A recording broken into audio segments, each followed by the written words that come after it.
O eternal and almighty God, from whom all power and wisdom come, we are assembled here before thee to frame such laws as may tend to the welfare and prosperity of our province. Grant, O merciful God, we pray thee, that we may desire only that which is in accordance with thy will, and that we may seek it with wisdom and know it with certainty and accomplish it perfectly. For the glory and honor of thy name and for the welfare of all our people. Amen. We acknowledge we are gathered on Treaty 1 territory, and that Manitoba is located on the treaty territories and ancestral lands of the Anishinaabe, Anishinaabeg, Dakota Oyate, Dene-Sulene, and Neothog nations. We acknowledge Manitoba is located on the homeland of the Red River Métis. We acknowledge northern Manitoba includes lands that were and are the ancestral lands of the Inuit. We respect the spirit and intent of treaties and treaty making, and remain committed to working in partnership with First Nations, Inuit, and Métis people in the spirit of truth, reconciliation, and collaboration. Please be seated.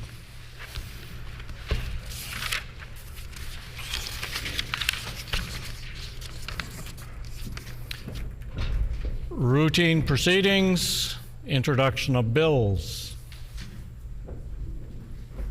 The Honourable Member for Riding Mountain. I move that, seconded by the MLA for Swan River, that Bill number 211, the Drivers and Vehicles Amendment Act, Manitoba Parks license plates, be now read a first time.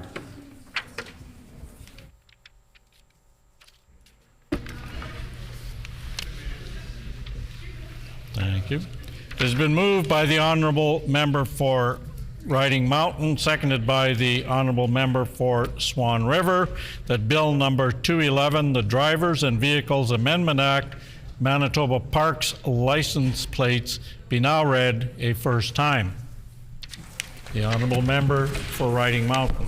Thank you, Honourable Speaker. Manitobans love their provincial parks, and we think there's no better way to show it than introducing legislation to amend the Drivers and Vehicles Registration Act to allow for a specialty plate that will show the whole country how much Manitobans love their parks by displaying these plates on the back of their vehicles. The proceeds from the sale of these plates will go to the park endowment funds that now sit in the Winnipeg Foundation. Thank you. Committee reports. Tabling of reports. The Honourable Minister of Justice. Thank you, Honourable Speaker. I wish to table the following annual reports. The 2023 annual review of the Office of the Chief Medical Examiner and the 2022 annual report of the Manitoba Human Rights Commission and Human Rights Adjudication Panel.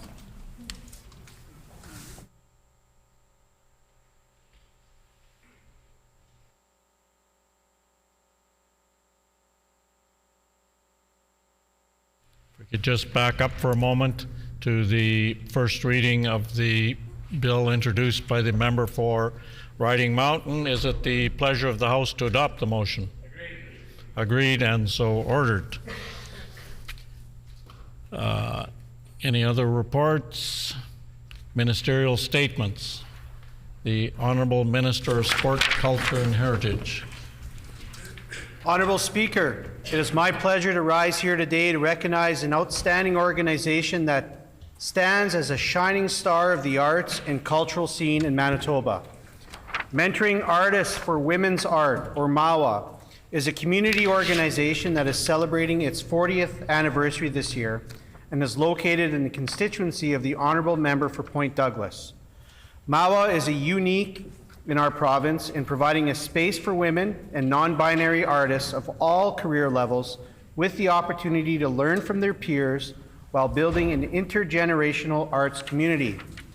MAWA also presents a variety of programming in our community, such as their over-the-top art auction and cupcake party, which took place this past Sunday. This event helps fund MAWA's activities, and in addition to hosting over 200 pieces of art for sale, featured over 1,000 cupcakes. Unfortunately, a fire at the Edge Gallery next door to MAWA put this event in jeopardy. However, Led by the incredible Dana Kletke and Shauna Dempsey, MAWA persevered and hosted the event at a new location. I was pleased to be able to support this fundraiser with a small grant from our government to help continue this work, and was pleased to attend the event alongside the members for La Jumadière, Union Station, and St. John's. I want to thank Shauna and Dana, as well as for reaching out to me early in my tenure as minister for a meeting, and for their wise counsel and advice as a newcomer to the broader art scene. I am truly honored to have them here today.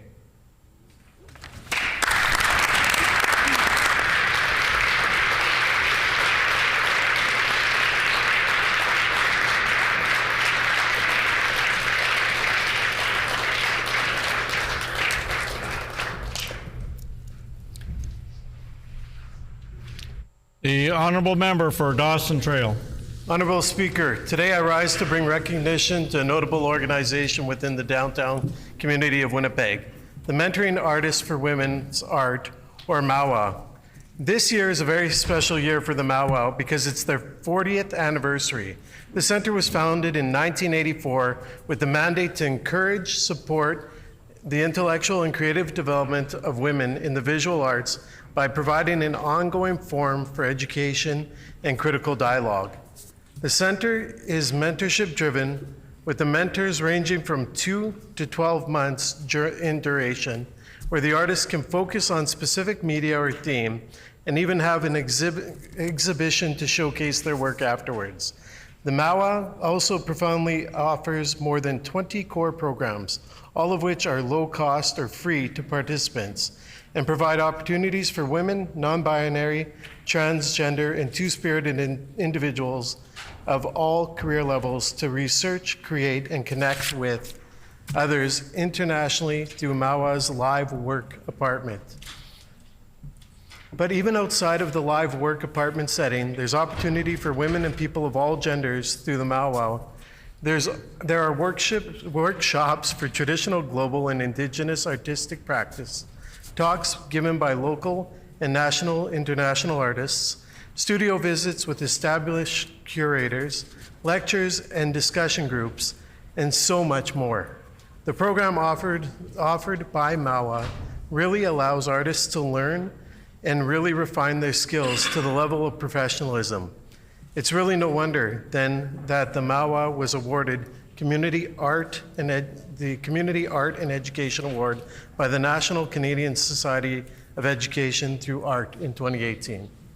Member's time has expired.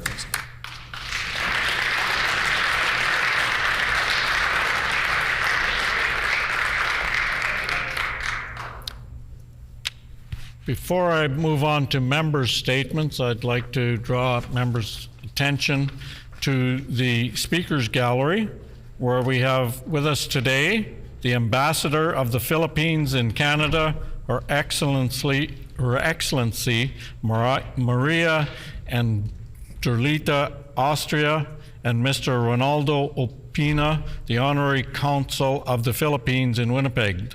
The delegation is being hosted by the Manitoba Protocol Office. On behalf of all honorable members, we welcome you here today.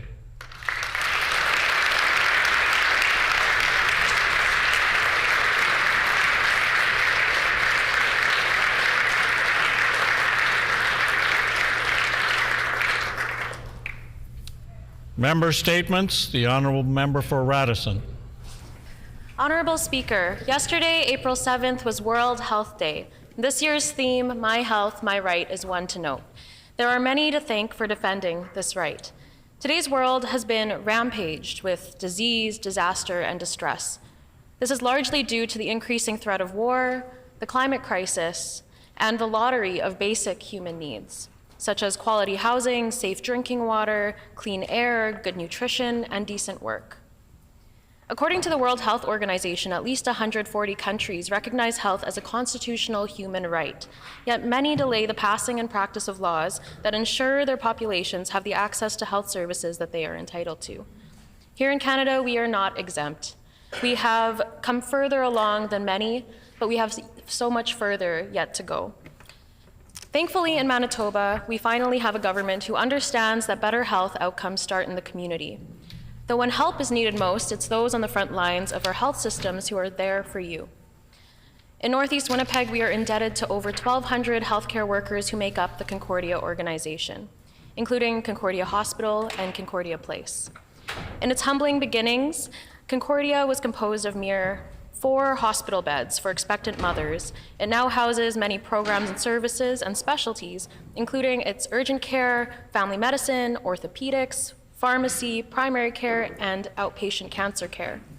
After years of drastic change and austerity, I am proud to say that Manitoba finally has a government who understands that this work deserves respect and solutions, that this work is sacred, that this work takes a toll on those who do it. Hospital communities like Concordia are one site of many where our rights to health are fulfilled. And that's why this World Health Day, I invite the House to stand with me in recognition of Concordia staff and volunteers, many of whom are watching us virtually today.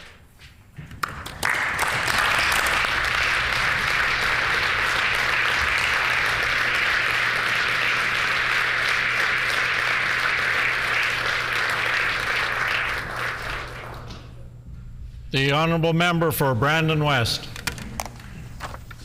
Honourable Speaker, I rise today to share a remarkable tale of resilience, wisdom, and joy.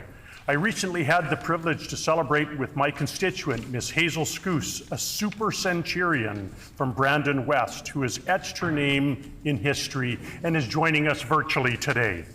Mrs. Scoos, born February 7th, 1912, embodies the spirit of endurance.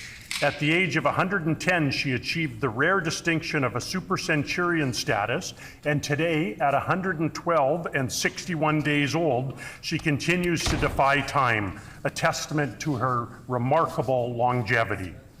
Over the decades, Mrs. Scoos has borne witness to profound changes. She embarked on life's journey alongside her first husband, Dick Patmore, and after his passing, she found love again, marrying John Scoos in 1999.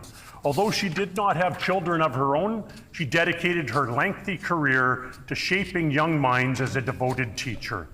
Despite the challenges posed by wheelchairs and hearing loss, Mrs. Scoos' eyes still twinkled during my visit, and she shared smiles and a few laughs, and her wisdom shone through. When previously asked about the secrets to a long life, she said there really is not one. What happens, happens, and you must stay happy, and happy she is.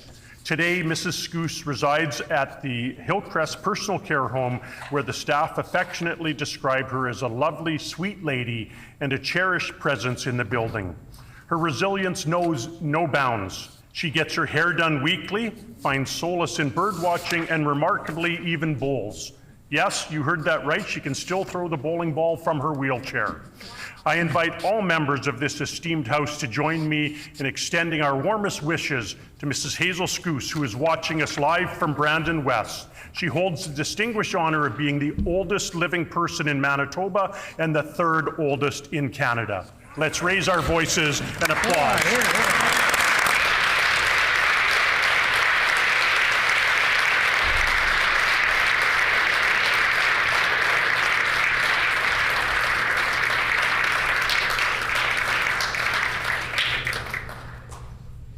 The Honourable Member for the Maples. Thank you, Honourable Speaker. Today I rise to recognize Sangh Welfare. Sangh Welfare is a non-profit organization founded in 2014 with the primary purpose of helping those in need and galvanizing local members to promote community involvement. This group consists of over 150 members who regularly donate canned baby food to food banks such as Winnipeg Harvest, Salvation Army. In addition to participating in street cleaning to maintain the cleanliness of Winnipeg, for the past decade, the organization has profoundly set up a free food stall at the Sikh Parade, Nagar Kirtan, providing meals and goodwill to attendees from all walks of life. In line with their commitment to community, Sangh Welfare has conducted more than 20 blood donation drives since they began. They have already hosted 2 this year and have another one scheduled on April the 13th. The dedicated volunteers of Sangha Welfare are deeply committed to upholding and expanding upon these essential services in the years to come. Guided by their unwavering belief in the power of compassion and community, I'm urging members in the chamber to thank all the members of Sangha Welfare for their selfless work to do for every Manitobans. Thank you, members.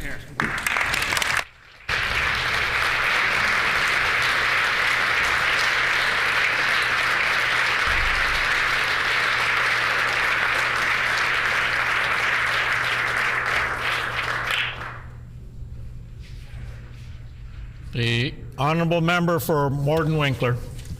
Honorable Speaker, members of the Assembly, today I rise in recognition of an organization of women in my constituency that are making a difference in one person at a time.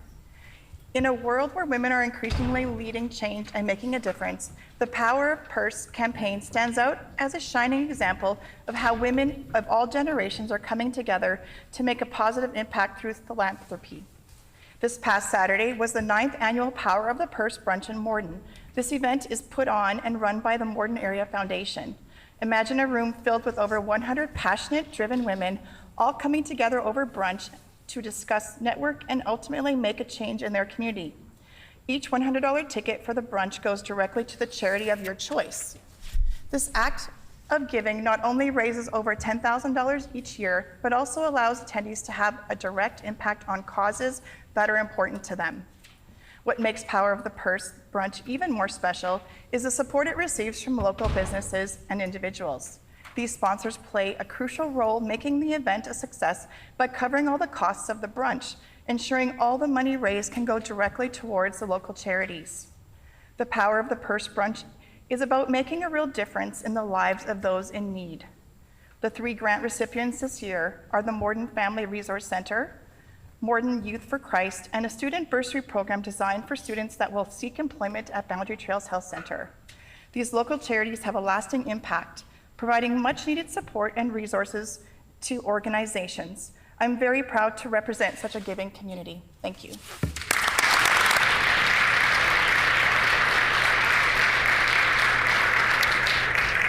The Honourable Minister of Economic Development, Investment, Trade and Natural Resources. Honourable Speaker, today I rise to extend my heartfelt recognition for 2 remarkable individuals, income tax volunteers, Joanne Douglas and John Vizeni, for their tireless efforts in assisting the residents of St. Vital. The Community Volunteer Income Tax Program has run out of the St. Vital constituency office dating back to the days of the incredible former MLA Nancy Allen. The program is designed to support folks on fixed and modest incomes navigate through the complexities of tax returns by having a trained, experienced volunteer help them file their taxes. The program is particularly popular with seniors, students, and newcomers. Together, Joanne and John are beacons of support for the community. By the end of tax season, they will have assisted well over 100 community members, making a big difference in the lives of the residents of St. Vital. After an extensive career, then retraining to become a tax preparer, John now uses his extra time to help others in the community with their taxes. His clients have spoken glowingly of his warmth, patience, and genuine care throughout his tax filing process. Joanne's long-standing dedication to volunteering exemplifies the spirit and service ingrained in her. After a long career at CRA, even in retirement, she continues to offer her invaluable experience and guidance to clients and other volunteers as well. Honourable Speaker, the kindness and generosity exhibited by Joanne and John show the spirit that many Manitobans embody, a willingness to lend a helping hand. I am delighted to acknowledge John's presence here today with us in the gallery. Please join me in extending our sincerest gratitude to Joanne and John for their outstanding contribution to the people of St. Vital. Thank you.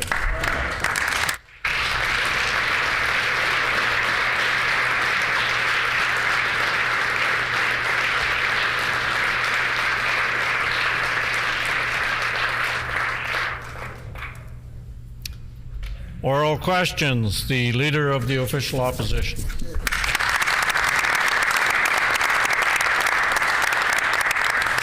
Thank you, Honourable Speaker. Honourable Speaker, Canadians are fed up with the carbon tax. During this current cost of living crisis, no one can afford the direct costs or indirect economic impacts of the carbon tax.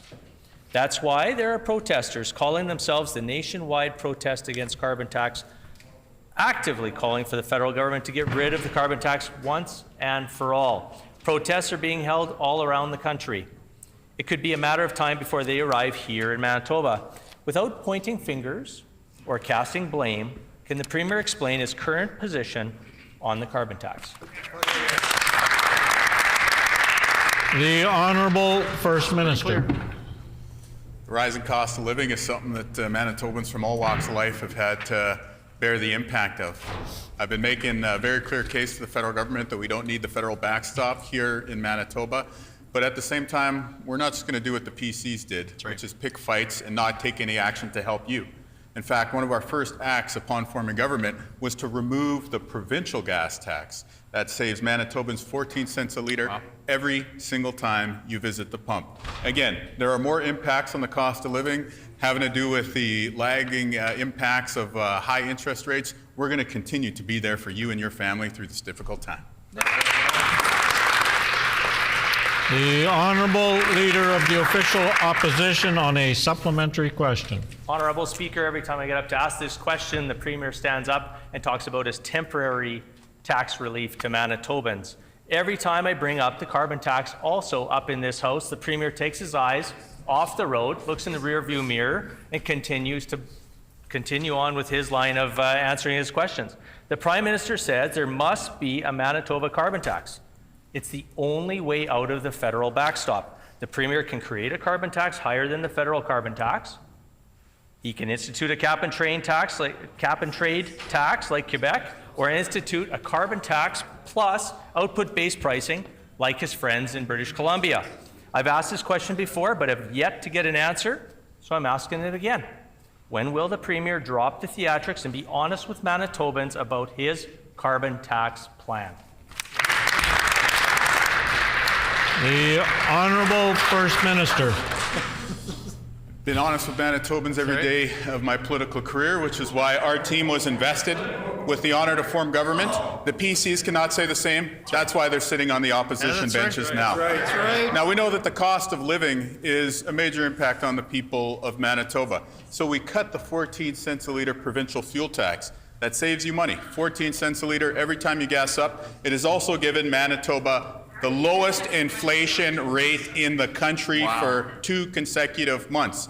The reason why I keep mentioning this is because there is hypocrisy in the position of the members opposite. They complain about a 14 cents a litre federal fuel tax, even though they charged a 14 cents a litre provincial fuel tax. That's what the levels were when they were in office. They were happy to tax Manitobans. We're taking a different approach, and it's saving you money. That's right. The Honourable Leader of the Official Opposition on a final supplementary question. So, Honourable Speaker, let's set the record straight. First of all, the Premier obviously doesn't do his homework because he's talking off of old NDP math talking points. Only members on the government side of the House have supported a rising carbon tax. In 2016, the federal government said all provinces would have to bring in carbon tax or face the federal backstop. The previous PC government attempted to block the carbon tax backstop, first with a flat rate and later through the courts. Trudeau instituted the backstop anyways. The tax has only risen since then, including a dramatic increase last week, and this leader of the NDP failed to stand up for Manitobans. Can the leader of the NDP share with Manitobans how high his carbon tax or fee or whatever he's willing to call it is going to go up shortly? Honourable Speaker. The Honourable First Minister. Well, I just want to say that even though the members opposite are trying to rewrite history, we all know what happened under their time in office. They tried to bring in a carbon tax on Manitobans twice. Our team was very, very consistent during the election, we told Manitobans, we're going to work hard to save you money. We're not going to pick fights with people at other levels of government to try and distract from our areas of responsibility.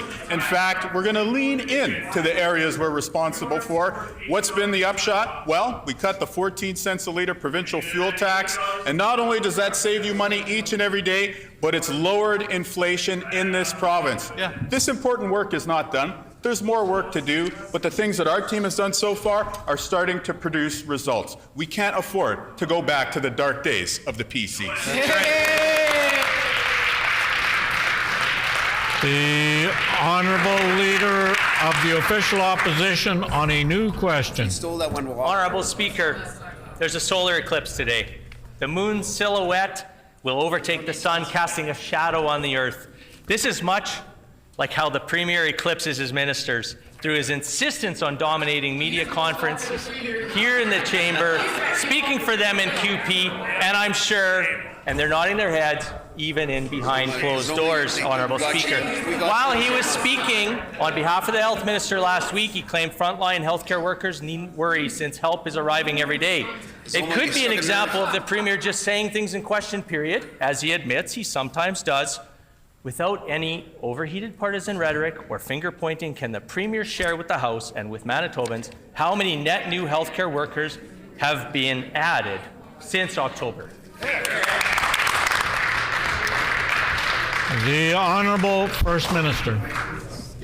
There's been a total eclipse of the facts on the other side of the House. This is why the members opposite will remain in opposition.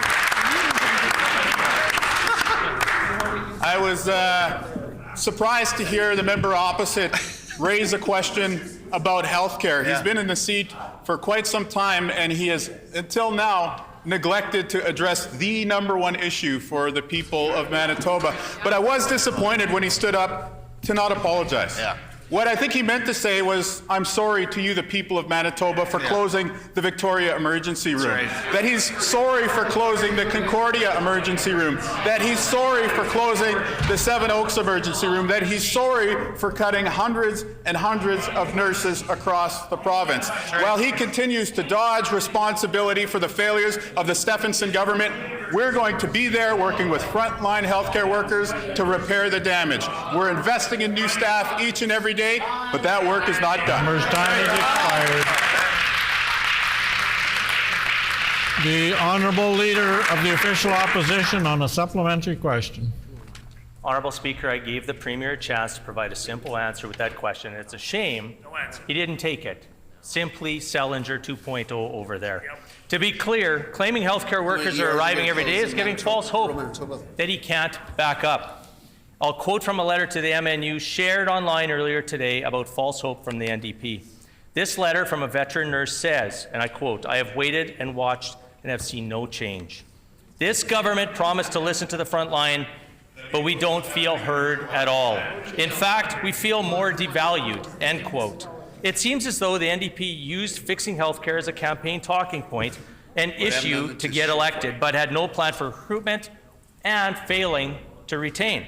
So I ask again on behalf of the veteran nurse, where's the change that was promised, and will the government start reporting publicly and proactively on healthcare recruitment? The Honourable First Minister. The quote being read by the member opposite implies that healthcare under his tenure was an absolute disaster. That's right. We know that that is the fact. They closed some of the biggest emergency rooms in Winnipeg, the biggest emergency rooms in the province. That led to hundreds of beds being cut. They saw that during their time in office, the damage over 7 years just seemed to snowball day after day after day. A new day is here. That's right. We are investing in frontline healthcare services. We are repairing the relationship with those on the front lines. What they need to understand is that fixing the damage they caused in 7.5 years will not be accomplished overnight. But whereas they cut hundreds and hundreds of beds in our system, I'm happy to report today that we've already added 27 back at the Health Sciences Centre alone. The work is not done, but it's underway. We can't afford to slide back to the PC days of cuts and closures. The Honourable Leader of the Official Opposition on a final supplementary question. A new day, Honourable Speaker, but nothing new with you-know-who from over across the aisle. The Premier's response echoes his budget. No substance, Honourable Speaker. There is no tree for the Premier to go out and shake that will give him 100 doctors, 210 nurses, 90 paramedics, and 600 healthcare aides over the next year. You raised their taxes. And as stated multiple times by our healthcare critics, there is absolutely no plan. You raised their taxes. 7 years in opposition, and they didn't do any work because they were never a government in waiting, Honourable Speaker. If the leader of the NDP is serious about these targets and serious about providing hope, we begin reporting publicly on healthcare recruitment numbers today. Before I recognize the First Minister, I must caution the member about continuing to say you-know-who. If you're referring to another member, please refer to them by their constituency or their ministerial title. The Honourable First Minister. I want to say to the important people who work on the front lines of our healthcare system that we know that you're frustrated. I can only imagine what it was like having to endure a government that closed some of the biggest emergency rooms in our province. I can only imagine what it was like to have health minister after failed PC health minister under the Stephenson government that questioned your motivation. Again, we know it is going to take years to fix the damage that they caused over their 2 terms, but that work has already begun. I was happy to report alongside the Minister of Health earlier today that we've already added back 27 of the beds which were cut under the PCs. Again, it is not going to be accomplished overnight. I do need to pause for a second to explain something to the members opposite. When we talk about opening a bed, we're talking about the staffing resources necessary for that bed to be opened. 27 beds back, hundreds more to repair the damage they caused. But the good news is for those on the front lines, help is coming, time is hope expired. is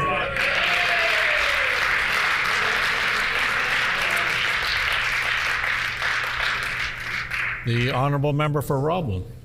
Beds don't staff themselves, and Budget 2024 delivered nothing close to a tangible staffing plan for healthcare. Instead, the NDP gave targets, with no real commitments, no timelines, and no commitment that these healthcare staff will be net new to the province. This is something that, while in opposition, the NDP demanded. Will the minister tell Manitobans today exactly how many of those 1,000 healthcare workers they've promised are net new positions? The Honourable Minister of Health, Seniors and Long-Term Care. Honourable Speaker, I thank the member opposite for that really important question about an area of healthcare that is the top priority of Manitobans, and that's making sure that when you show up in any part of our healthcare system, you have the care by the bedside that you deserve. I do find it interesting that that member would stand up, given the healthcare workers that she's talking about were cut, were fired, were forced out of the healthcare system under that side of the House leadership. I also find it shameful that that member would stand up in this House and not offer an apology to those very same healthcare workers they disrespected for 7.5 years. We're doing the work of investing in making healthcare stronger and treating healthcare workers with the respect they never received from the former government. The Honourable Member for Roblin. Without a staffing plan, hiring targets are just numbers pulled out of the ether. And maybe the minister can take a lesson from their own previous comments. In the Free Press last year, the now minister was quoted in regards to net new numbers, saying, quote, "The public needs to know whether is a net gain or loss in allied healthcare professionals, nurses, and doctors," unquote. And, quote, "I think the fact that they are refusing to answer a very straightforward and important question is in and of itself the answer," unquote. Yet now they are refusing to commit to releasing that very information. So what's made the minister change their mind? The Honourable Minister of Health, Seniors and Long-Term Care. Honourable Speaker, healthcare is Manitobans' #1 priority. I've heard very clearly and plainly from frontline healthcare workers across the province, especially during the listening tour the Premier and I have been on with members of our team, that it is so important that they finally feel treated with respect, that their voices are being heard on the front lines.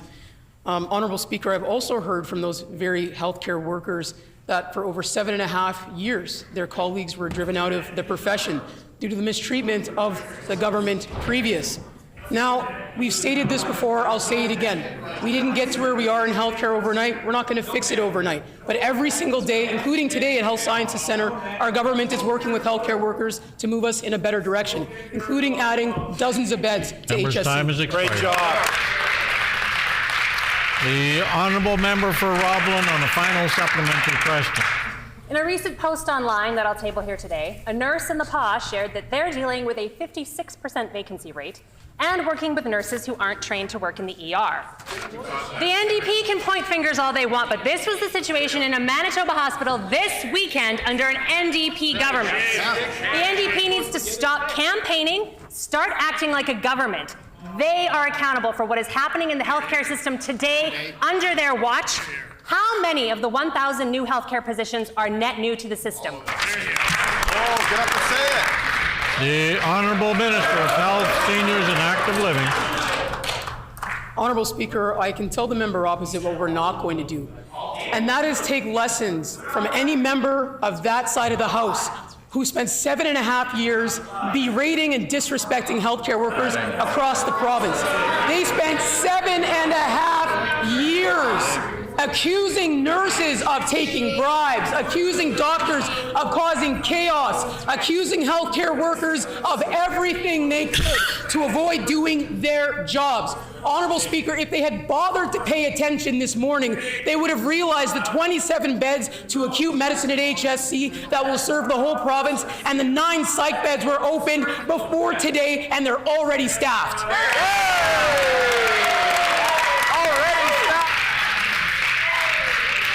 The honourable member.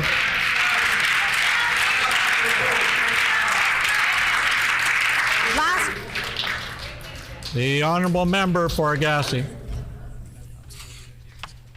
Last week, I asked this Minister of Immigration and Labour to respect the requests of Manitoban MP nominees that had joined us in the gallery. I asked the Minister to fast-track and prioritise the applications of Manitobans who are at risk of having their work permits expire. The response we got from this government, fast-track what? I table Hansard to show this disgusting disregard. Will the Minister of Labour and Immigration fast-track and prioritise these applicants today? Here, here. The Honourable Minister of Labour and Immigration. Thank you, Honourable Speaker, and thank you to member opposite for your very important question. There's something that we could probably agree on both sides of this House, is that the Manitoba Provincial Nominee Program is currently a shell of its former self, the way that it was in the 2000s. We inherited a PC mess for this Manitoba Provincial Nominee Program.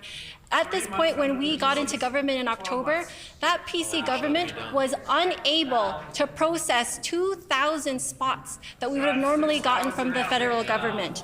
Under that PC government, they destabilized our Manitoba Provincial Nominee Program so badly and mismanaged that Member's system. time has expired. The honourable member for Agassiz on a supplementary question. This government needs to get its act together. They blame the federal government for cancelling a pandemic extension program, but it is those ministers that are in charge of the provincial nominee program. Other jurisdictions are listening to concerned residents. Why is this government ignoring them? The honourable Minister of Labour and Immigration. Thank you, Honourable Speaker, and thank you, member, for your question. Last night I was reading a book with my sons, and one of the quotes were, "I can't change the direction of the wind, but I can adjust my sails to always reach my destination." That was from Dogman, but originally by Jimmy Dean. So we have these problems set upon us by members opposite. We have these problems set upon us by a federal government. But we are adjusting our sails to properly respond to the situation that we're currently in. If members opposite really care about these nominations, they would support Budget 2024, which includes a $1 million extra for processing our applications. Member's And time that's has going to really expired. help. The honourable member for Agassiz on a final supplementary question. This minister is playing games with people's lives and livelihoods. The decisions of the Minister of Labour and Immigration will ripple. This will impact the applicants, their families, the businesses where they work, the communities that they have formed. All will pay the price for this government's disregard. This minister would not face the Manitobans in the gallery and promised these changes last week. I asked the Minister of Labour to reconsider. Will she today?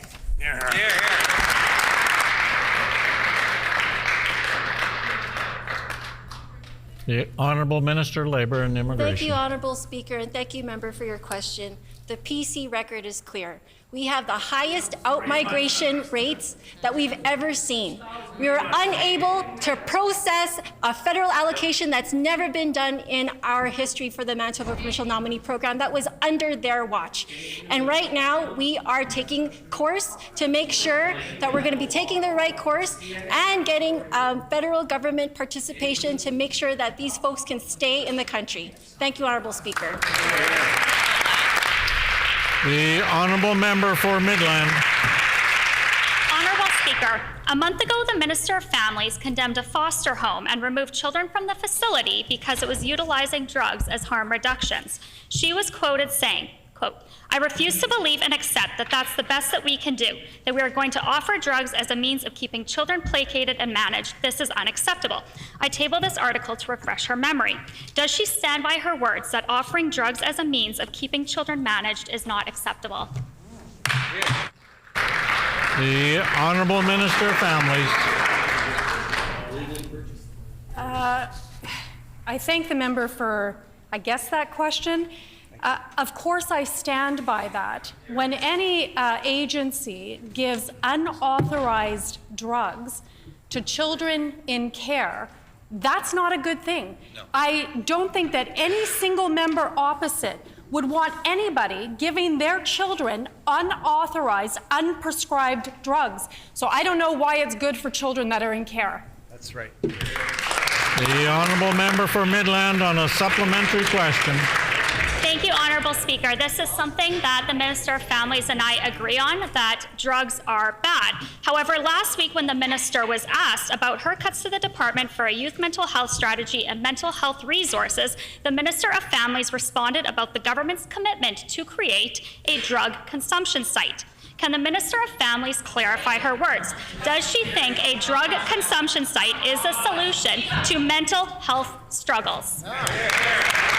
The Honourable Minister of Families.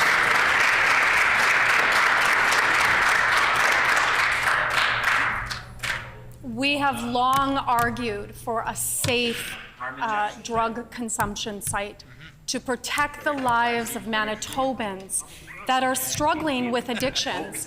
We have an addictions crisis here in Manitoba and certainly across the country.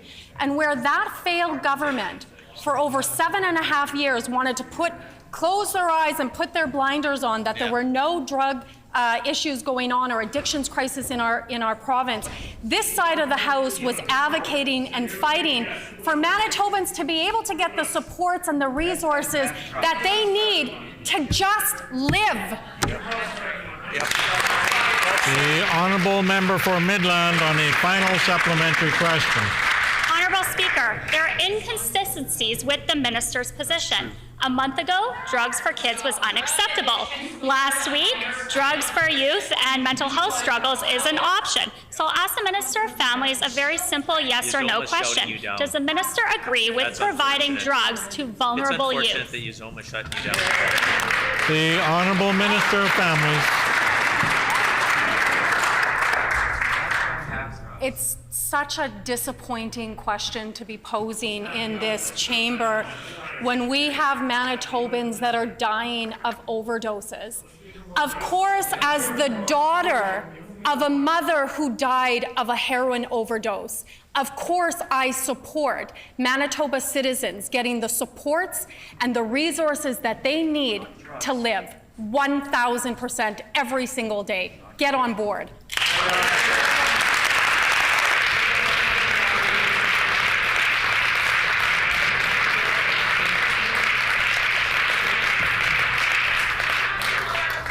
The Honourable Member for Morden-Winkler. Honourable Speaker, this Minister of Housing, Addictions and Homelessness has spoken often in this House about the need for the Office of the Chief Medical Examiner to relay timely data. Does this minister support this budget cutting staffing from that office? The Honourable Minister of Housing, Addictions and Homelessness. Miigwech, Honourable Speaker. On this side of the House, we actually support and actually invest in harm reduction. We're actually listening to experts, unlike members opposite who put on blinders, who actually weren't transparent with data at all. We will not take that approach. We will listen to the experts, and we will work with frontline organizations and support the work that they're doing. The Honourable Member for Morden-Winkler on a supplementary question. This is a clear in black and white staffing cut to the medical examiner's office. I table the relevant page from the estimates book. Can the minister explain how she supports giving this important office less funding for staff when they need it most? The Honourable Minister of Housing, Addictions and Homelessness. Our department is actually working on improving data. On that side of the House, it took up to 18 months to actually release data. On this side of the House, we are going to be transparent and actually allow the experts to do their job, something that members opposite didn't believe in. We on this side of the House believe in actually saving lives and working with those frontline organizations, something members opposite didn't. The Honourable Member for Morden-Winkler on a final supplementary question. I've met with constituents that have been impacted by the wait times under this government.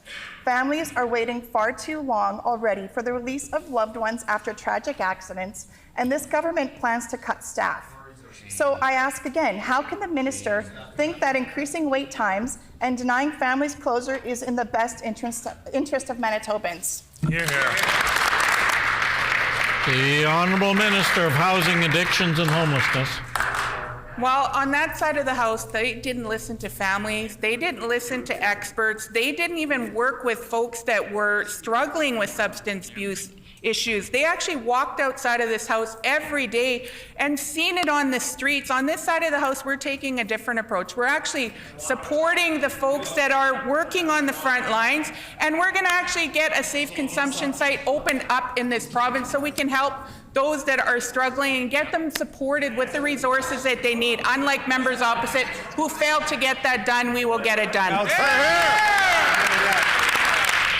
The Honourable Member for Tyndall Park. The Honourable Member for Tyndall Park. Thank you, Honourable Speaker. We continue to hear horrific stories of children in care falling through the cracks. After the Minister of Families shut down my request for an emergency debate, we expected to see real, tangible action for CFS. While the budget makes some big claims about child welfare investments, we're not seeing any of it in the budget expenditures. Can the minister answer how much of the funds provided to CFS authorities in 2024 to 2025 is specifically new money? The Honourable Minister of Families. Miigwech to the member for Tyndall Park for that important question. Let me just be absolutely clear. We are not taking any funding out of the CFS system. In fact, we are investing over $420 million to CFS authorities and to their agencies. We are continuing to evaluate and adjust funding allocations to be able to support Indigenous jurisdiction, to be able to support the movement of cases as we move through jurisdiction, and certainly the adherence to national standards. Right on. The Honourable Member for Tyndall Park on a supplementary question. Thank you, Honourable Speaker. The mass consensus among Indigenous communities, child welfare professionals, social workers, and advocacy groups is that the child welfare system is in crisis.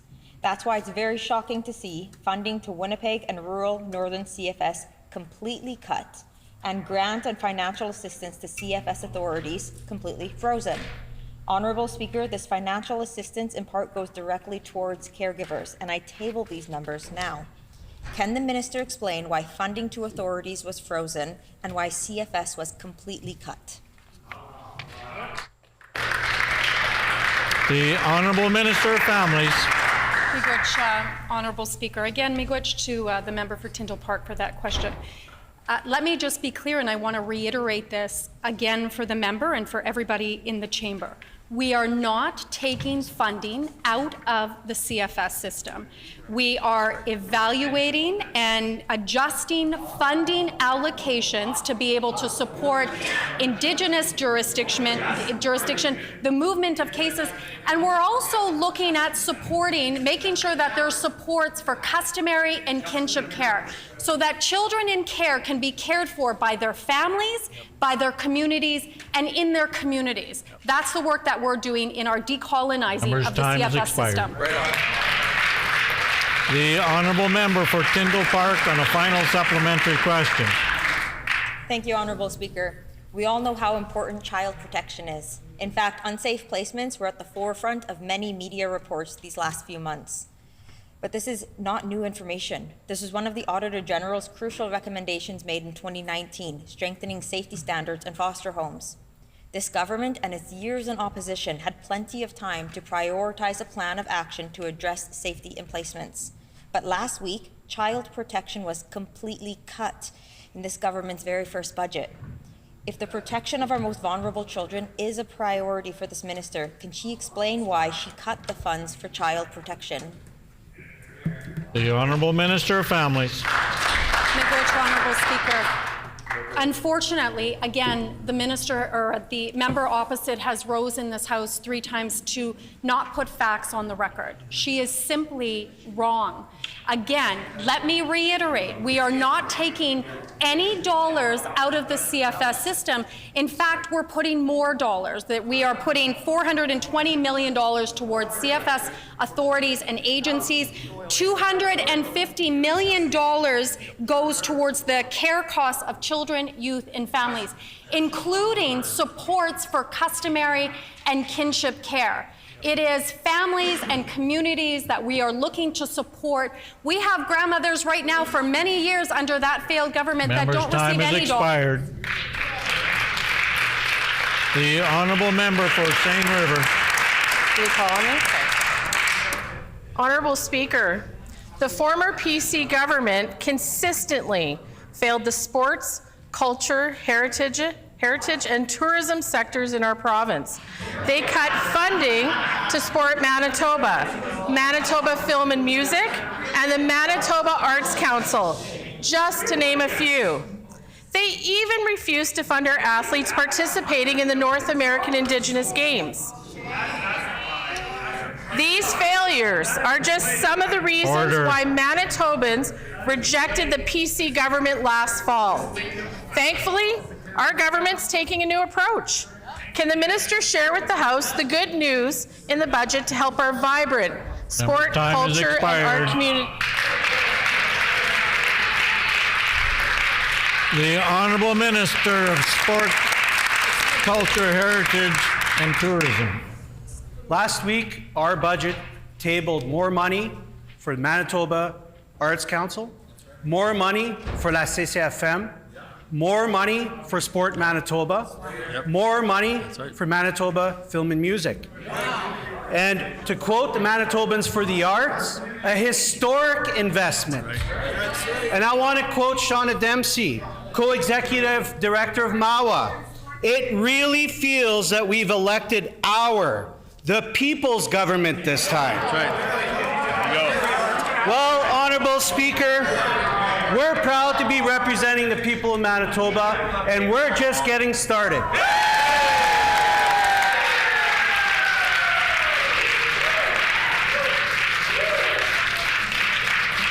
The Honourable Member for Dawson Trail. Budget 2024 provides no concrete commitment to the people of Taché. Despite campaigning on it, the NDP made no mention of the additional $5 million promised to them. It's not surprising they forgot it, as they can't even seem to remember the facility is named the Taché Community Complex, not the Lorette Arena. Wow. The NDP are accountable to all the residents of Dawson Trail and all the residents of Manitoba for their over $3 billion in campaign promises. When will the NDP do their job and fulfill the promises they made to the residents of Taché? The Honourable Minister of Sport, Culture, Heritage and Tourism. What about Bob? Thank you for that question, member opposite.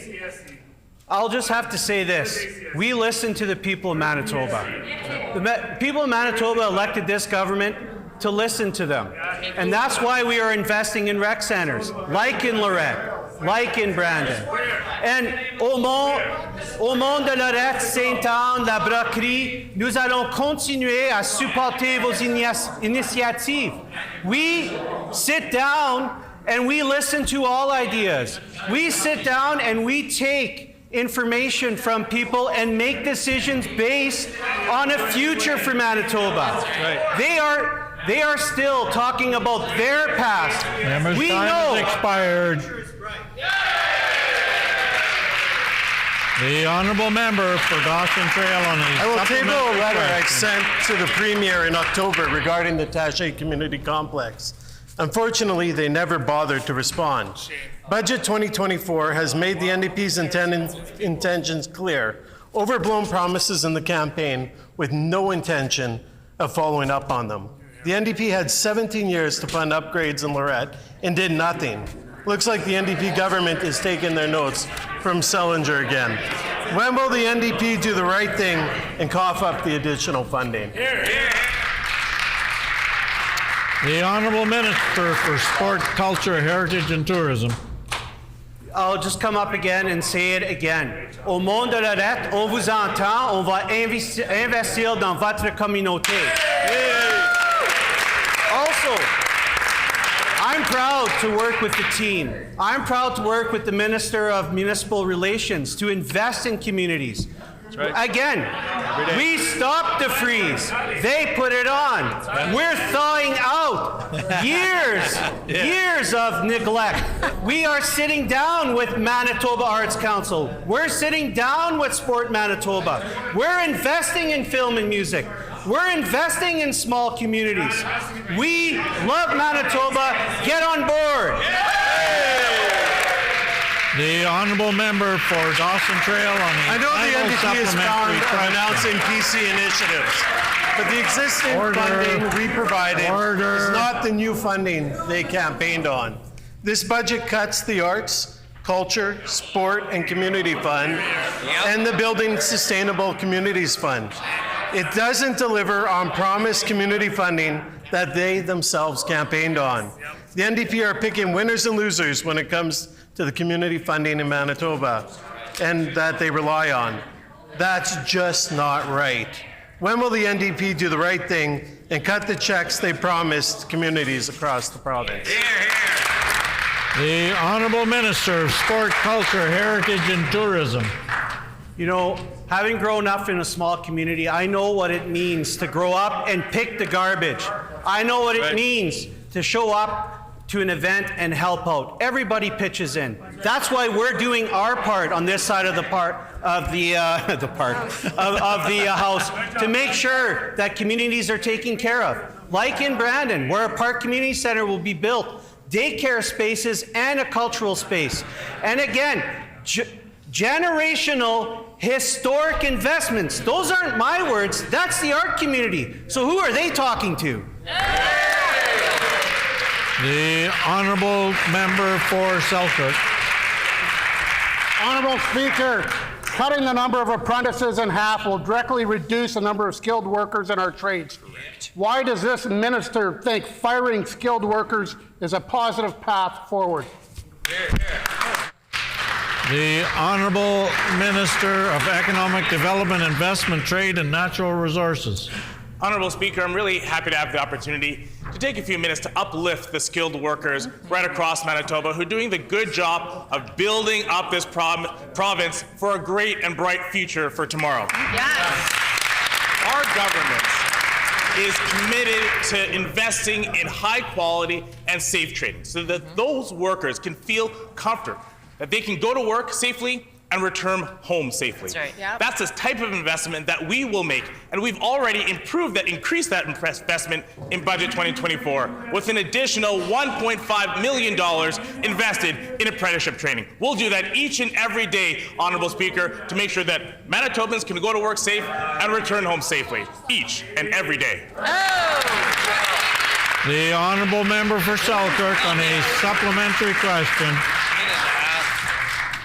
It is clear the minister has no idea how the apprenticeship program works. The safety of Manitoba's workforce is legislated into law, and the apprenticeship program ensures the safety and the skills of the worker are standardized and measurable. Correct. The apprenticeship program only increases the safety levels of workers. Why does this minister want to put employee safety at risk? The Honourable Minister of Economic Development, Investment, Trade and Natural Resources. Honourable Speaker, let's just be very clear with Manitobans that under the PC government, the former PC government, their record was cutting staff at Apprenticeship Manitoba, which meant that they had less time to ensure high-quality training and safe training for the workers of tomorrow. Our government is making the clear choice to invest in high-quality training, safe training for workers here with an additional $1.5 million in the budget 2024. That's what we're doing to make sure we keep and invest in high-quality workers, safe workers in Manitoba, and we'll do that each and every day right here for the people of Manitoba.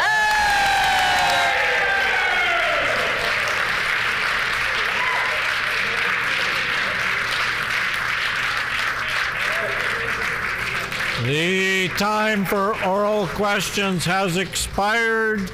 Orders of the day. Petitions, I'm sorry. The Honourable Leader of the Official Opposition. Thank you, Honourable Speaker. I wish to present the following petition to the Legislative Assembly. The background to this petition is as follows. Number one, the federal government has mandated a consumption-based carbon tax with the stated goal of financially pressuring Canadians to make decisions to reduce their carbon emissions. Number two, Manitoba Hydro estimates that even with a high-efficiency furnace, the carbon tax is costing the average family over $200 annually, even more for those with older furnaces. Number three, home heating in Manitoba is not a choice or a decision for Manitobans to make. It is a necessity of life with an average of almost 200 days below 0 degrees Celsius annually. Number four, the federal government has selectively removed the carbon tax off of home heating in the Atlantic provinces of Canada, but as indicated, they have no intention to provide the same relief to Manitobans heating their homes. Number five, Manitoba Hydro indicates that natural gas heating is one of the most affordable options available to Manitobans, and it can be cost prohibitive for households to replace their heating source. Number six, premiers across Canada, including in the Atlantic provinces that benefit from this decision, have collectively sent a letter to the federal government calling on it to extend the carbon tax exemption to all forms of home heating with the exception of Manitoba. Number seven, Manitoba is one of the only provincial jurisdictions to have not agreed with the stance that all Canadians' home heating bills should be exempt from the carbon tax. Number eight, provincial leadership in other jurisdictions have already committed to removing the federal carbon tax from home heating bills. We petition the Legislative Assembly of Manitoba as follows: to urge the provincial government to remove the federal carbon tax on home heating bills for all Manitobans to provide them much needed relief. This petition is signed by Gabrielle Cutmore, Ashley Gordon, Darren Hoke, and many, many other fine Manitobans. Further petitions? Further petitions? Seeing none. Orders of the day, government business, the Honourable Minister of Justice. Thank you, Honourable Speaker. Would you call for a resumption of debate on the budget?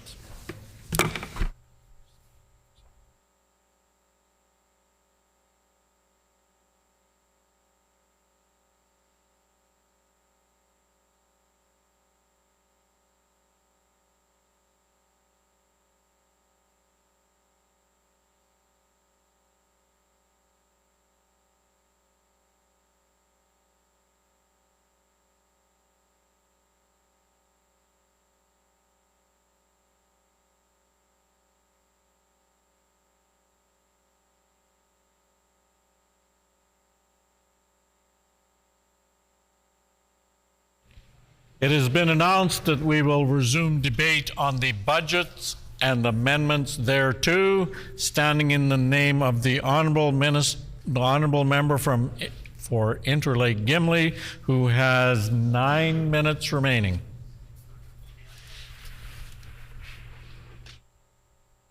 The honourable member for Interlake-Gimli.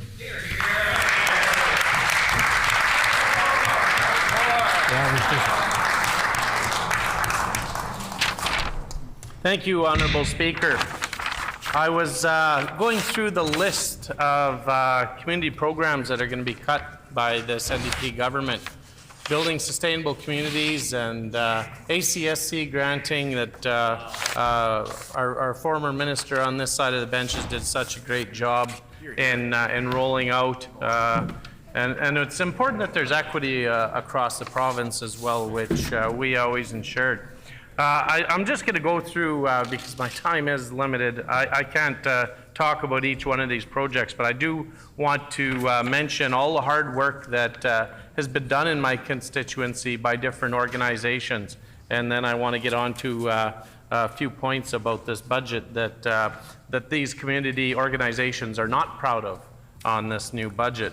So Elf Cuthbert School and their Parent Advisory Council, they actually built a greenhouse, including solar panels and a water source for on school grounds for education. Arborg Bifrost Parks and Rec Commission, they were upgrading their arena and replacing the condenser to ensure that the kids can have somewhere to skate in that community. And the important work that they do. And again, I've talked about Arborg and District Multicultural Heritage Village, but they were so many fronts and different things that they were repairing in that little heritage village. This is just another one with washrooms and flooring repairs to it. There's a little campground there as well. So if anybody that's listening here today wants to go and spend a little bit of time, you can actually spend the night there in the Heritage Village and tour it, and all the old schools and churches and old barns with some of the original tools from way back in the day for, they used to use horses for cutting the ice on the river, and then they would haul it up for the ice houses to keep stuff cool all summer long. Chatfield Community Club for new shingles and an upgrade to their septic system. I have had, for a small community, I've had so many calls and the importance of this grant. And this grant and ones like it are all going to be cut under the NDP government. Coalition of Manitoba Motorcycle Groups as well. They have a picnic shelter. Ericsdale Curling Club. I think we're all a fan of curling. Manitoba is probably one of the best curlers in the around the world, not just in the country, but around the world. Somebody told me that Manitoba at one point had more curling clubs than the rest of the world combined. More curling clubs in Manitoba than the rest of the world combined. I think if you get outside the perimeter, some of my colleagues across the aisle have a challenge with that. You go through all these communities and you can see the old curling rinks that are there. They're not all active anymore, but at one point more curling clubs in Manitoba than the rest of the world combined. So Gimli Seniors Resource Center as well. You know, they purchased equipment for the Seniors Resource Council, which I think we all value our seniors and our pioneers of our community here. Gimli Glider, I talked about them as well, but yet another grant that they were awarded. Now, the Kiwanis Club of Gimli and District area, they are such a good community organization. They give back so much to the community. And this was to purchase a food trailer and renovate their other ones. So they do fish fries around the community, and that's how they raise the money that they do to give back to different parts of the community. And again, under the NDP government, this Kiwanis Club funding will be cut, not just to Gimli, but to the rest of the Kiwanis clubs around Manitoba. Lundar Agriculture Society. And I see the agriculture minister is nodding and knowing that this is such a good community organization. And we helped with, in the form of a Building Sustainable Communities grant, of rehabbing the agriculture barn. This is where just on the weekend they held the bull sale for the local area, right in this very barn that we helped renovate. And another thing that's going to be cut under the NDP government, Lundar Co-op and Gulf Country Club, a Matlock Rec Center, Moosehorn Community Club, and that's for a sports grounds revitalization. Moosehorn Tumblers. These are young kids that are doing gymnastics, and they successfully got a grant. Municipality of Bifrost Riverton. They needed some help working on their zoning bylaws and making sure they're all up to date and match what the province puts forward through municipal relations. Poplar Field Community Center, and that was for improvements in the dining and the kitchen area. All these things are so important to small rural communities and all going to be cut under the NDP government. Riverton and District Friendship Center. This is, they have a pool table where elders in the community gather, and they, well, we call it the information center maybe, because you can get caught up in all of the local gossip, I guess, for lack of a better term, very, very quickly. Riverton and District Handy Van, to help them purchase a small handy van. These go on and on and on, Honourable Speaker. I do want to talk a little bit about some other cuts under this government. Members opposite well know, especially those that sit on Treasury Board, that there were 3 personal care homes that were put through Treasury Board and Cabinet. And they put those all on hold. And now they're going to only do 1 this year, Lac de Bonnie Personal Care Home. And potentially, possibly, at some point in the future, move forward on 4 of the other remaining ones. They're committed to doing Lac de Bonnie this year. But now it says, followed by 2 in Winnipeg and 1 in Arborg. So which one fell off the list? Stonewall. Stonewall fell off the list. Under this NDP government, they're getting rid of that. Cut, out the door. So 3 of the 6 were in last year's budget through ISA, and this year they have 1 in Lac de Bonnie under 24-25 with some beds there. But in a different year, not stated when, where, or how, there will be 2 in Winnipeg and 1 in Arborg. Gone. Gone. Gone. To deliver, I'm just going to quote something here. To deliver the best care for Manitobans, we need state-of-the-art facilities that provide comfort to patients and their families, to employ the best technology to detect illness early and treat patients. Well, how does cutting personal care homes make that statement out of the budget accurate? Not caring for our elders, our seniors, in their time of need. They're 1,000 beds short. We move forward on a lot of them. They put them on hold and cut the others. Lac de Bonnie, move forward with just the delay, the short-term delay that they had of 6 months, nearly 6 months, increased the estimate to finish that project by $6 million. So the question is, how much is the delay in all of these other ones going to cost long-term? I think we can all respect our seniors. Interlake-Gimli seniors are very happy to put their voice forward to this government and their displeasure of all the cuts that are happening for the people who pioneered our community. Thank you, Honourable Deputy Speaker. Sorry.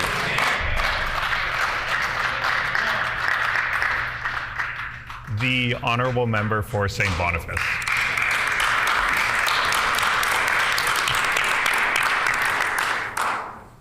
Merci, l'honorable député président. C'est toujours un grand honneur pour moi aujourd'hui de m'adresser à la Chambre pour parler de notre budget 2024. Premièrement, je crois qu'il est important de noter l'importance de ce budget qui envoie un message clair et net que notre gouvernement est là pour appuyer nos familles, nos aînés, nos communautés en tant que vrais partenaires respectueux aux besoins et des attentes des Manitobains et des Manitobaines. J'aimerais féliciter l'excellent travail de notre ministre des Finances, mes collègues et l'équipe entière qui a travaillé devoir en tant que gouvernement. Grâce à notre budget 2024, notre gouvernement envoie le message clair que vous pouvez compter sur nous et que nous allons bâtir un avenir ensemble en tant qu'un Manitoba. Le budget de 2024 donne suite à notre engagement de rebâtir le système de soins de santé et de réduire les coûts pour les familles. Notre budget est donc axé sur les 5 priorités suivantes. Premièrement, rebâtir le système de soins de santé.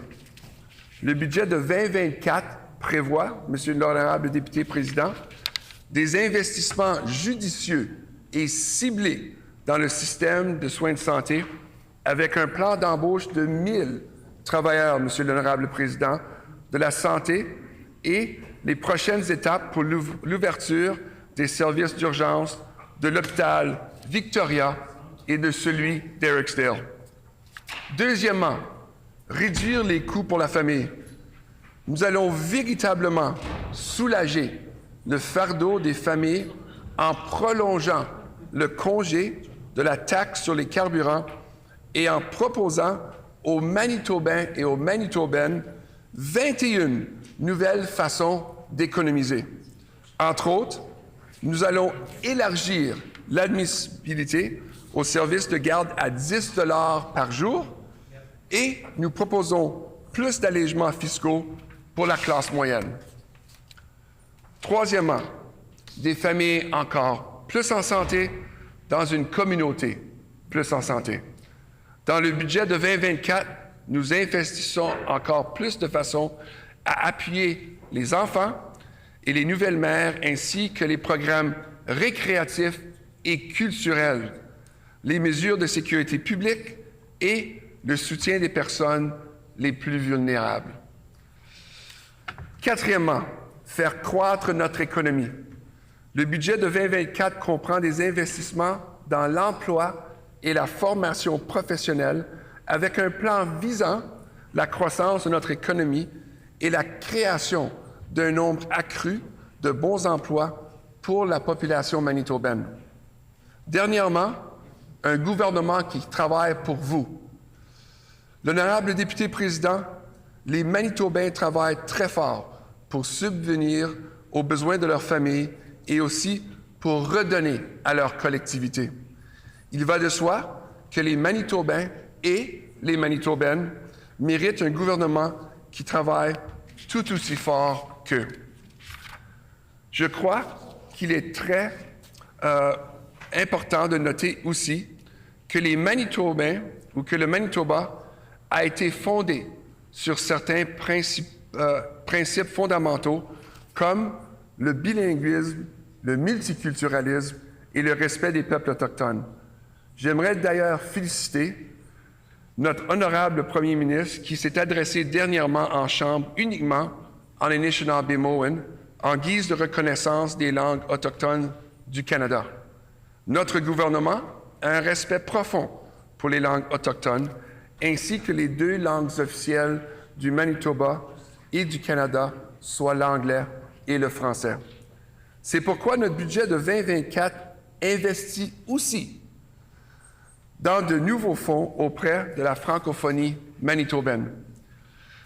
Alors, on le sait, le financement de l'expansion du Bureau de l'éducation française en une division autonome a été remise dans le budget et le poste de sous-ministre adjoint au BEF, qui a été supprimé en 2018-2019, a été rétabli.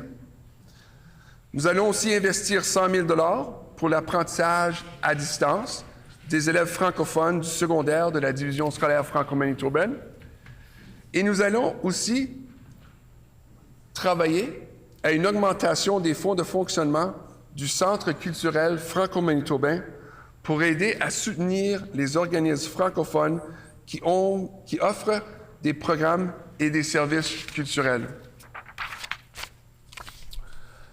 En prévision aussi d'une nouvelle entente Canada-Manitoba sur les services en français avec le gouvernement fédéral, notre gouvernement augmentera de près de 500 000 $ son investissement dans les activités du secrétariat aux affaires francophones.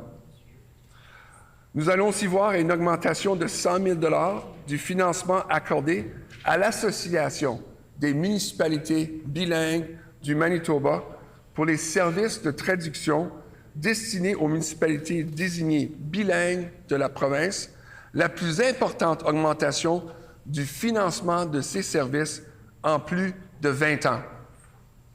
Nous allons aussi travailler de plus près avec les intervenants municipaux, y inclut l'Association des municipalités du Manitoba, l'AMBM et la Ville de Winnipeg, à élaborer un modèle de financement pluriannuel, fiable et souple qui fonctionne pour tous les Manitobains et les Manitobaines. Nous sommes impatients de travailler avec le gouvernement pour améliorer la prestation des services en français au Manitoba et pour adopter des mesures qui contribuent à l'épanouissement de nos communautés. Évidemment, Monsieur l'Honorable Président, nous allons aussi travailler à reconstruire les soins de santé, la priorité majeure de notre gouvernement. Et pour les gens de Saint-Boniface, nous le savons, l'hôpital de Saint-Boniface est au cœur de notre communauté. En fait, j'aimerais mentionner que Saint-Boniface a une longue historique de compassion et que l'hôpital de Saint-Boniface va bientôt célébrer ses 175 ans, qui est d'ailleurs une occasion majeure de se rappeler qu'ici au Manitoba, on prend soin de nos familles, on prend soin de nos aînés et on prend soin de nos communautés. Pendant 7 ans, Monsieur l'Honorable Président, l'Honorable Député Président, le précédent gouvernement PC a réduit les soins de santé, fermé les urgences et licencié des infirmières. Les Manitobains et les Manitobaines ont dû attendre plus longtemps que jamais pour voir un médecin, un spécialiste ou subir une intervention chirurgicale. Les Manitobains ont élu un nouveau gouvernement néo-démocrate pour réparer les soins de santé et le budget 2024 présente un plan de reconstruction des soins de santé. Notre gouvernement néo-démocrate investit un montant record de 8,2 milliards de dollars dans le secteur de la santé, des aînés et, je suis fier de le dire, des soins de longue durée. Nous allons commencer à reconstruire le système de santé avec l'embauche de 1000 nouveaux travailleurs de la santé cette année, Monsieur l'Honorable Député Président. Soit 100 médecins, 210 000 infirmiers, 90 travailleurs paramédicaux et 600 aides-soignants. Le budget 2024 prévoit des investissements intelligents et ciblés pour réparer les dégâts, Monsieur l'Honorable Député Président, causés par les coupures budgétaires des 7 dernières années. Aussi, nous allons investir 635 millions de dollars en 2024 pour l'investissement en capital dans le secteur de la santé. Le gouvernement président a laissé tomber les Manitobains et les Manitobaines en fermant les salles d'urgence dans tout le Manitoba. Nous savons que les Manitobains ont besoin de services d'urgence près de chez eux, Monsieur l'Honorable Député Président. C'est pourquoi le budget 2024 prévoit la réouverture des urgences de l'hôpital Victoria et du Mature Women's Center. Nous soutenons également les communautés rurales et nous allons réouvrir, Monsieur l'Honorable Député Président, les services d'urgence à Ericsdale. Le budget 2024 garantit aussi que nous disposons du personnel nécessaire pour fournir les soins de santé dont les Manitobains ont besoin. Nous savons que la réouverture de ces urgences et la reconstruction des soins de santé nécessiteront davantage de travailleurs. Nous investissons donc 309,5 millions de dollars pour retenir, recruter et former davantage de travailleurs de la santé. Ceci comprend 66 millions de dollars pour augmenter le nombre de lits dotés de personnel et réduire les temps d'attente d'urgence, 25 millions de dollars pour augmenter de façon permanente la capacité des soins intensifs, 47 millions de dollars pour permettre à un plus grand nombre de Manitobains d'avoir un médecin de famille. Notre gouvernement néo-démocrate augmente le nombre de places de formation pour les travailleurs de la santé et facilite l'utilisation des compétences des nouveaux arrivants afin qu'ils puissent participer à la reconstruction des soins de santé ici au Manitoba. Ces augmentations de personnel permettront d'offrir de meilleurs soins à tous les niveaux, qu'il s'agisse de soins primaires, des soins préventifs, des soins aigus ou des soins de moindre acuité.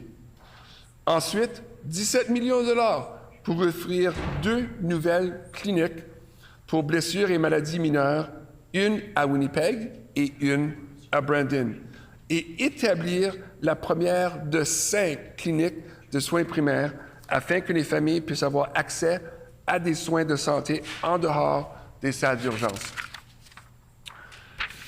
Tout près de 7 millions de dollars en fonctionnement pour de meilleurs soins contre le cancer, pour l'accès à des médicaments anticancéreux de pointe, de meilleurs tests et 112 000 $ pour des travaux de préconception d'un nouveau siège pour Cancer Care.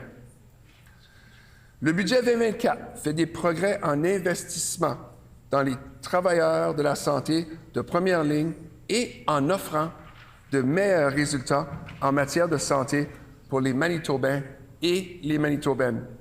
Ces nouveaux travailleurs de la santé travailleront dans les hôpitaux, les cliniques communautaires et les soins à domicile pour les personnes âgées afin qu'ils puissent vieillir avec dignité. Aussi, 22 millions de dollars serviront à augmenter le nombre d'heures directement consacrées aux soins des personnes âgées dans les foyers de soins personnels. Cette somme comprend également le financement d'un nouveau défenseur indépendant des personnes âgées que les Manitobains réclament depuis des années sous le gouvernement précédent. Nous ouvrirons également 4 nouveaux foyers de soins personnels en commençant par un nouveau foyer à Lac-du-Bonheur. Les Manitobains ont élu un gouvernement néo-démocrate pour reconstruire les soins de santé et réparer les dommages causés par les conservateurs. Le budget 2024 passe à l'action et jette les bases pour offrir de meilleurs soins de santé aux familles. Merci, Monsieur l'honorable député président.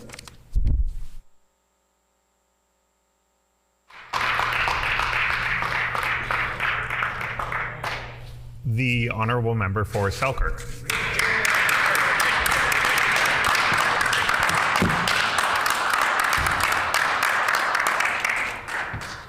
Thank you, Honourable Deputy Speaker. I'm very honored to rise once again, this time to put words on the record regarding Budget 2024. Only a few short months ago, I was elected to represent the people of Selkirk riding. I wake every day with tremendous pride and a profound understanding of the job I was elected to do. I'm here to represent all of Selkirk, and not just the ones who voted for me. I take that responsibility very serious as I strive to make that my focus every day.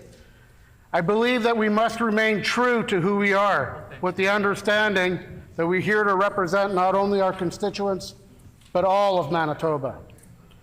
I wish we could all have the decorum and the respect that one would expect from someone in elected office.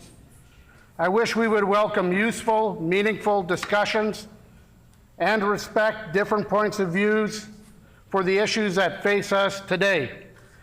It would be fantastic if we could give the respect that we would hope to get from each other. I've said many times as I stood up, I cannot believe some of the childish behavior that goes on within these walls.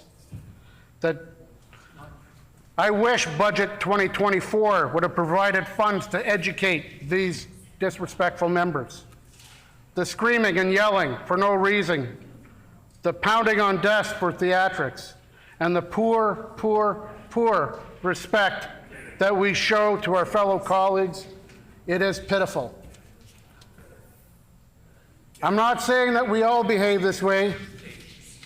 What I do see is the same people screaming over the top, calling down individuals and not focusing on the remarks or the ideas, but actually personally calling down a person, and I think we are much better than that. I do also see members who refrain from that childish behavior. And for those, I'll tell you right now, you have earned my respect, regardless of which side of the House you sit on. For those of you who don't show respect, I do not have any respect for you. But you probably don't care what others think of you. Respect is something you earn, you are not given. For everybody that is in this House today, as sure as I'm standing here, if you're ever in trouble and need help, reach out and I will be there, regardless of what side you sit on. We fundamentally disagree on philosophies we have, but we are still one people. When I sat down to look at the budget presented for 2024, I'm looking to see what we are doing for all the people in this province and how that affects the people not just today, but for generations to come. Budget 2024 needs to make sure that the people have the ability to thrive and prosper in our province, that the opportunities for our families, our children, our neighbors, and our communities are bountiful, and that the decisions made today positively affect future generations. Budget 2024 needs to ensure we are raising our children, our families, and our communities in a safe and loving environment. The budget presented is full of BS, basic stupidity, and it fails on all fronts. I will begin my review by just explaining a little bit of myself and my family and how this budget reflects on Manitoba that I know and love. As I mentioned before, I'm very fortunate to have sharing my life my beautiful and incredibly intelligent wife, Janice. She has been a rock for me and supported me in everything I do. She has picked me up when I've been at my lowest and keeps me grounded when I'm becoming bigger than I am. She lets me know how important I am to our family, to her, and to our community. Words can never thank Janice for all she has given me. She is truly one of a kind. Together we have 2 children. Our daughter Haley just celebrated her 29th birthday yesterday.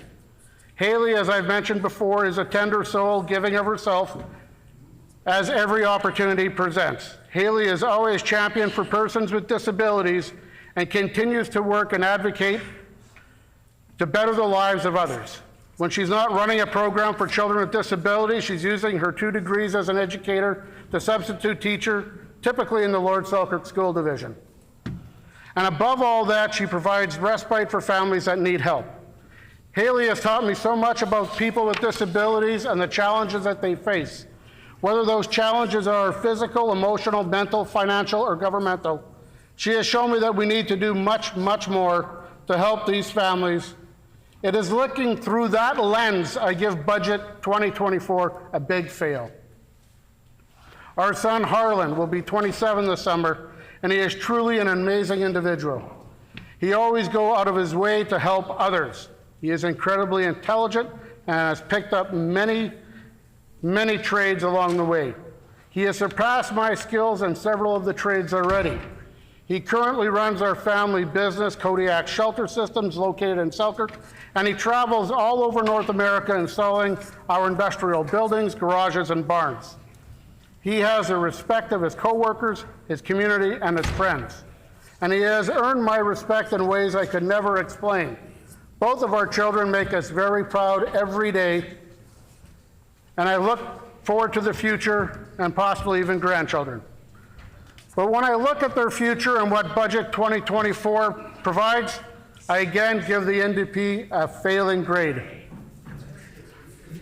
These are the precious gems of my life and the reasons I hold my standard of respect for so high. I believe there are two types of people in this world. Ones that want to hold you down to make themselves look bigger, and those who want to lift you up so we can all rise together. I hope as legislators we would have a duty to help others rise up to meet their potential. We have the duty to ensure that we can do so in a safe and supportive manner. Based on how Budget 2024 fails to provide basic requirements, I shake my head. When I looked at the budget to see what was there regarding the safety of the members of my community, it is lacking in too many ways. When I look at the safety, we need a tremendous amount more than a $300 rebate on a security system. Now let me explain how this works in the real world, based on my experience. I was at home on a Sunday evening with my family. We were enjoying a late spring weekend, and we were looking forward to the warmer days of summer ahead when my phone rang. The call turned out to be an old friend. My friend reached out to me to ask if I knew of a locksmith who could come out on an emergency call. After several questions, I discovered that a good friend of my friend had been a victim of domestic violence. Violence so severe that this poor soul had to spend 3 nights in the Selkirk General Hospital. It could have been much worse. During her attack, she managed to free herself and was able to barricade herself in a room of the house. At that point, she was able to call for help. After what seemed an eternity, the RCMP arrived for her, and her common law partner was arrested and placed in jail. What I see in Budget 2024 would not help this person. She was rushed to the hospital where she spent the next 3 days and nights. Luckily for her, she would heal from her physical injuries, but the emotional and mental injuries were certain to last a lifetime. After getting home from the hospital, she received a call and was told that her attacker would be released in a short period of time, and the best the government could do and the police could do was to let her know that harm was heading her way and for her to prepare. Nothing in Budget 2024 would help this situation. I quickly contacted our local hardware store owners at home and asked them to meet me at the store and explained that this was an emergency and I needed to pick up some materials to help this person out. I raced to the store, scooped up the items that were needed, and headed to the distraught victim's home. I spent the next 2.5 hours changing locks, securing windows and doors with makeshift bars to help provide some sort of safety for this battered lady. While I was there, she put up a good front, joking. The eyeglasses that were smashed off of her face and cut above her eyebrow, she didn't like that style anyway. She joked that running may help her lose a few pounds. She joked she may have to sleep in the woods and it might be fun to find out how the pioneers lived. I knew that this was not a joke. She was genuinely fearful for her life. And all she received from our province was a warning to protect herself. And again, nothing in Budget 2024 provides protection. That night, her fears came true as her attacker returned and tried to enter the home. I received a frantic phone call a little after 2 in the morning, screaming that he was outside trying to smash his way in. I live about 15 minutes away, yet that night I made it there in about 5 minutes. I called several friends along the way to meet me there as I raced. When I arrived, she was found safe. The RCMP arrived about 17 to 20 minutes later after I did. If I had been a couple of minutes longer, I am certain the attacker would have breached her garden door. Budget 2024 does nothing to help this person. The attacker got away that night, but my new friend was safe. Thank goodness she was able to call for help before her attacker could do more harm or worse. My friends and I took turns over the next few days, staying there in pairs 24 hours a day, keeping watch to ensure her safety. A rebate on a security system would do nothing to protect her and prevent harm. It would possibly, however, provide an opportunity to capture the image of a person who murdered her, had the system been installed. We need to ensure the victims of violence are protected and individuals who cause violence are incarcerated, and the supports needed to prevent any type of violence, domestic or otherwise, is in place. Budget 2024 fails to provide any help for the safety of the people in our communities. As horrific as that story was, it didn't stop there. The attacker now became the stalker, free to roam wherever he chose. A stalker who followed my friend to and from work, to the grocery store, to her church, to her doctor's office, to her dentist's office, and continued to follow her as she went about her daily life. It got so bad that we decided to come up with a plan. We hid her car in my garage. My wife lent her another vehicle to drive, and that worked for about 2.5 months, during which time she was able to sell her condo, get a new job, and she moved into an area that was surrounded with security and other tenants. Budget 2024 provides nothing, again, to prevent these types of things from happening. We should not have to leave our homes due to violence. We need to ensure that funding is put in place to protect the citizens of Manitoba and to prevent anyone from becoming a victim. My friend, choosing not to be a victim or looking over her shoulder, decided to make the Okanagan Valley her home. And she is now living her best life. I truly wish her all the best. It breaks my heart to see how we have failed her. If it wasn't for her own resilience, her refusing to remain a victim, the pain would never end. Why is it so difficult for this government to do the right thing? Friends ask what I thought of the budget, and I say it's total BS, basic stupidity. We fail to protect the people in our society that have entrusted us to look out for their safety. Order. I'm cautioning the member against using language that he knows can be taken as inflammatory. Whilst what you said wasn't unparliamentary, it does have other connotations. So I'd ask you to give consideration to the language you're using. The honourable member for Selkirk. Thank you, Honourable Deputy Speaker. I know that people use all types of different acronyms to describe certain things in my line of work. Certain acronyms mean one thing and they mean another. Over in this house, I am still at a loss to figure out what half the acronyms are, so I'm not trying to mislead everybody, but the basic stupidity has gone on. I thank you for pointing that out.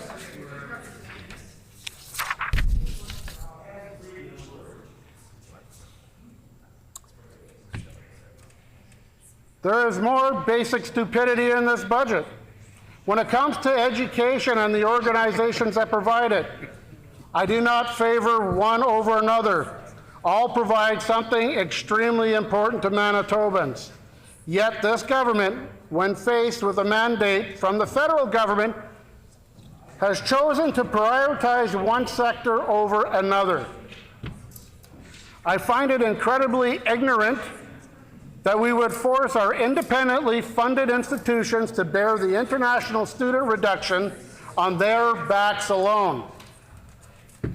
The NDP government has decided publicly funded institutions are the winners and the losers are the independently funded institutions.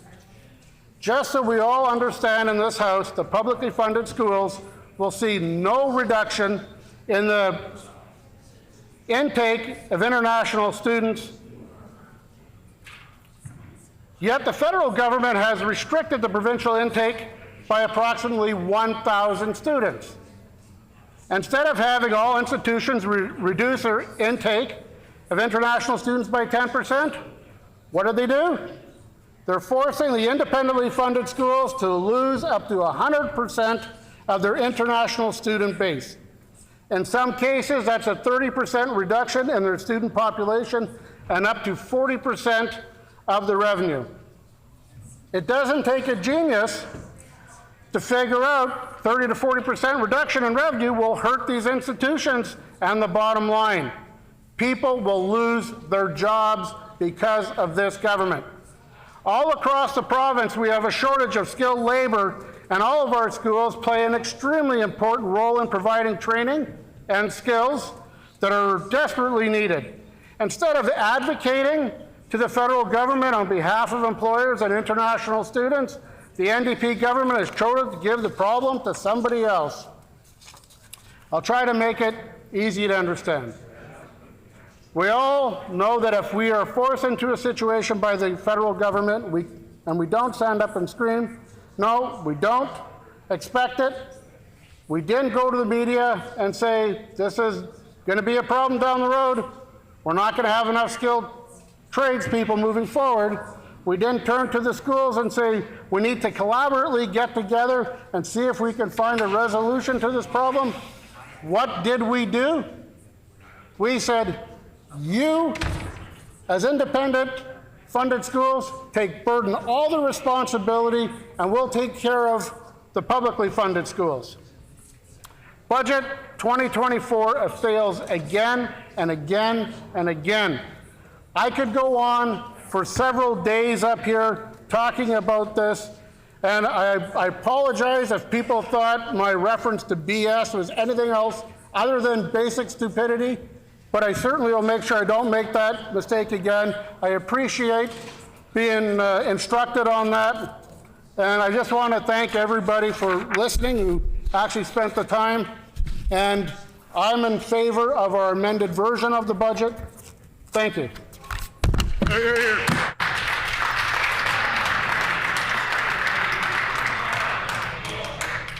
The honourable member for Elmwood. Well, thank you, Mr. Deputy Speaker. And, you know, I'm very pleased to get up to speak on this budget debate, and I have to admit that this is a very well-crafted budget. There is some things in here that I did not actually expect to see, and I see them in there, and I'm quite happy about it. And I do want to come to the aid of the member for Selkirk who just spoke, is a little bit unclear and confused about our idea of the $300 tax credit for cameras and lighting. That particular idea has been around a while. It's been used in Washington, D.C., in Chicago. And in Chicago, where it's been around for a few years now. Isn't crime up in Chicago? It's $1,000 US, and each homeowner gets, and actually it starts with churches there, but churches and businesses and homeowners. They have 2 cameras outside, they have 2 lights, and they have 2 GPSs to put in their vehicles. And that's where that program started, and it's expanded to various cities across North America. And I first became aware of it back in the civic election 2 years ago, where we were running into house after house in the Elmwood area that had their catalytic converters had been stolen. And there were other assorted types of break-ins. So we kind of started from there and then brought it into a petition, which I introduced here like forever, it seems. Right? And then I was quite surprised, but the Premier adopted this idea during going into the election last summer. And here we see it in coming to fruition. And the Minister of Justice is, I think, involved in making certain that it does see the light of day. Now, why is it a good idea? Actually, it's such a good idea that in Swan River, I think I got a response from, I think it was the mayor and council of Swan River, who said they were having break-ins. There was a small group of people that were responsible for, 80% of the break-ins in the businesses in Swan River. And he wanted this, suggested we have a program to reimburse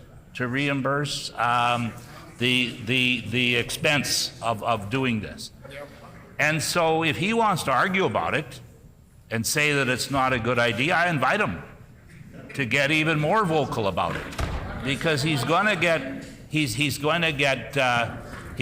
a reaction, because Jimmy. I can tell you that the small business organizations are 100% in favor of this. Okay.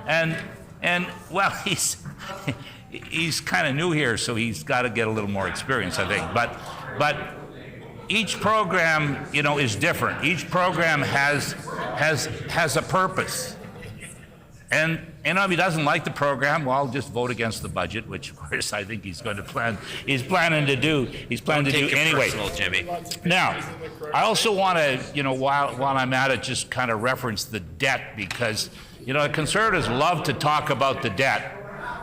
And I know that we've had the Mulroney government years ago talked about how the Trudeau government had taken the country into huge debt and running continuous deficits.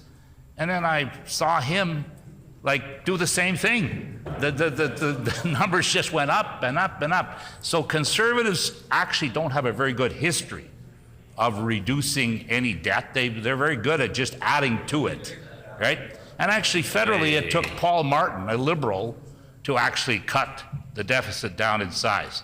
Now, they weren't too concerned about the debt and the deficits for the 8 years they were there in government, but all of a sudden now they're interested in talking about the debt. Now, let's look at some of the facts about the debt. We're talking about a debt to GDP in Manitoba in maybe 36, 38%. Does anybody know what debt to GDP was in Greece when the country started to fall apart? Well, I'll tell the members, 170%. So we should get there first and then worry about it? I would be concerned too. If the government got up into the 170%, okay. You have, happened in Argentina, happened in Greece, and that's not where you want to be. But we're talking about 38%. Now, the fact of the matter is that the Conservatives pretend that somehow that money's all gone. That money was spent, but they never take a look at what did we get for that money. Yeah. Okay? If they had their way, there wouldn't be a new airport that was built by the Gary Dewar government, right? Should we have done that? Oh no, maybe we should have just kept the old airport going, right? What about the hydro projects? If you go back through history and look at the hydro projects in Manitoba, the Conservatives did, one or two. Duff Roblin, I think, built a hydro dam, and that was it for them. From 1969 on, almost every hydro project was done by an NDP government. They would have, if it had been up to them, we would be like living in the bush still. We wouldn't have any hydro. And I remember how they used to talk in the last 8 years about how we were losing money on hydro in the spot market, not even kind of pretending to understand what they're even talking about. We have hydro contracts signed in the United States where we make lots of money on all of these contracts. I thought you said it was losing money. We have extra money that we make money on what we call the spot market. And the spot market is just basically excess power that's Jimmy water's just said going the over the flush was dam. flush. And if you don't sell it for something, you're going to get nothing out of it. And that's sold, for a fraction of what we get under contracted power. So you're flush But with I don't know cash. why they would know anything about it anyway, because they don't build any dams anyway. you Anytime guys never conservatives finished. get in power, any type of... I remember in '77, right across from my office in Elmwood, there was a building that was being built by the Schreier government, a seniors building, and they dug the hole, right? They dug the basement. And guess what? The whole time Sterling Lyon was the premier, the whole 4 years, the hole sat there. They didn't do it, they just left it, right? And it took Howard Pauley to come back into power, and we finished the building. So the conservatives have to kind of recognize that we actually get something for the money we spend. That we don't go potholes and build a hospital, we don't build a road. Potholes, Jimmy. We want to talk about a bridge. Well, let's talk about a bridge. Where's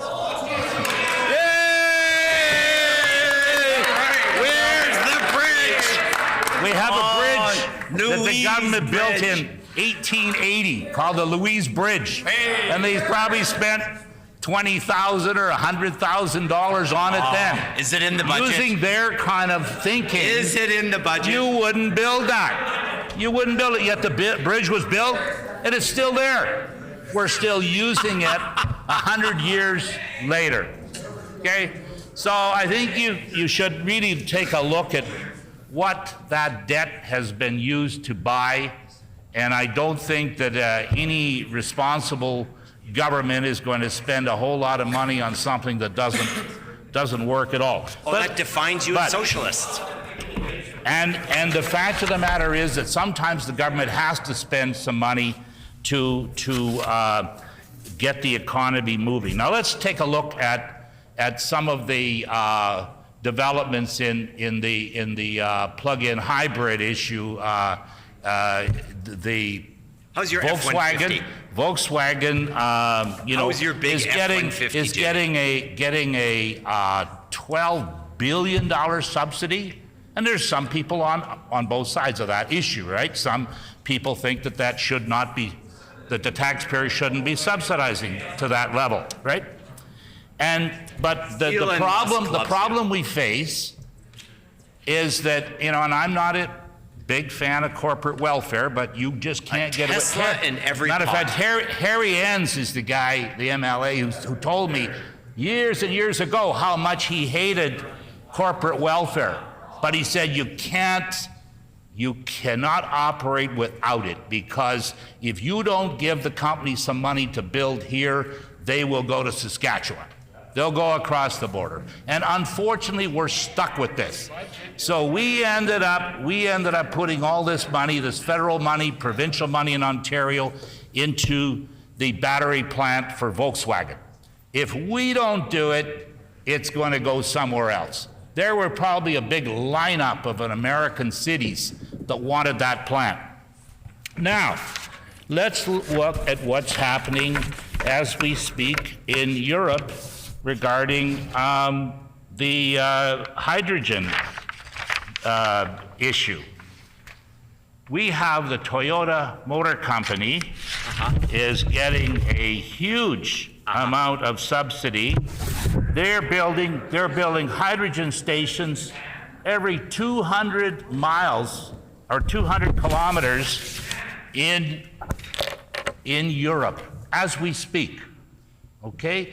Because the European Union has come out relate to Manitoba? and they have got, well, the member for Springfield wants to know how it relates to Manitoba. Yeah. Very simply, that the president of Toyota a number of months ago made an announcement that in his view, gas-powered cars would always have about a third of the market. The plug-in electric vehicles would have roughly a third, and hydrogen-powered vehicles would have Bring it around home, a Jimmy. third. Bring right? her home. And Toyota actually has built a hydrogen-powered car sold for the members' information in British Columbia and Quebec for half a dozen years now. Hydrogen-powered cars are sold in Japan. They're produced by Toyota, a company, by the way, who knows how to make cars. Like, if you've ridden a cab in Winnipeg, you'll know that the Prius, the Prius is a car made by Toyota that is battery operated. And I went the other day to a body shop that actually fixes the Prius. And they have been fixing it now for 20 years. For 20 years. And the battery in the Prius lasts about 400,000 kilometers. And then the guy told me that you have to put a second battery in and go another 400,000. Well, then you're up to 800,000 in a Winnipeg cab. And that's about the equivalent of 500,000 miles. Will you tell me any domestic gas product that car ain't that, doing it that for lasts 500,000 miles? Not right? these potholes. And so the point here is that you have different competing technologies that are going to be competing for your dollar, right? And overall, we are going to get long-range success here, okay? Because you have to look back to when cars first were built. And in the early 1900s, when the first products were on the roads, there weren't any roads, there weren't any gas stations, and there were not very many cars, right? Okay, so that's when you first got elected. It took a number of years. Now what? It took a number of years for the products to develop, for improvements to be made. What did you speak about And then then? the roads had to be built. And then the repair garages had to be built. And that is what is going to happen, is happening right now with the plug-in electric vehicles. And Toyota just has a different idea. They want the hydrogen solution here. And by the way, you know, speaking of hydrogen, Ballard Power of Vancouver has been making hydrogen fuel cells in Vancouver since the 1970s. That long. And as a matter of fact, some of you remember Jim Rondo, who was an MLA here. How's Jimmy? And he was on CTV 10 years ago, and he was demonstrating a hydrogen-powered bus built here in Winnipeg that was supposed to be running from the airport to downtown. Okay. And he was seen on TV drinking the water that comes out of the tailpipe of the bus. Now I wondered too, whatever happened to that bus? It's supposed to happen. Because it was great television, right? But my point is here that, you know, sometimes the technology takes a while. Was good television. Take a while to work out the bugs, but you don't give up. You keep working on multiple technologies, and you know, the members can make fun and laugh all they want. The reality is that there's going to be, these fuel cells are, if they move to Vancouver, they can buy a Toyota fuel cell right now and be driving it tomorrow. They can go to Quebec and do the same thing.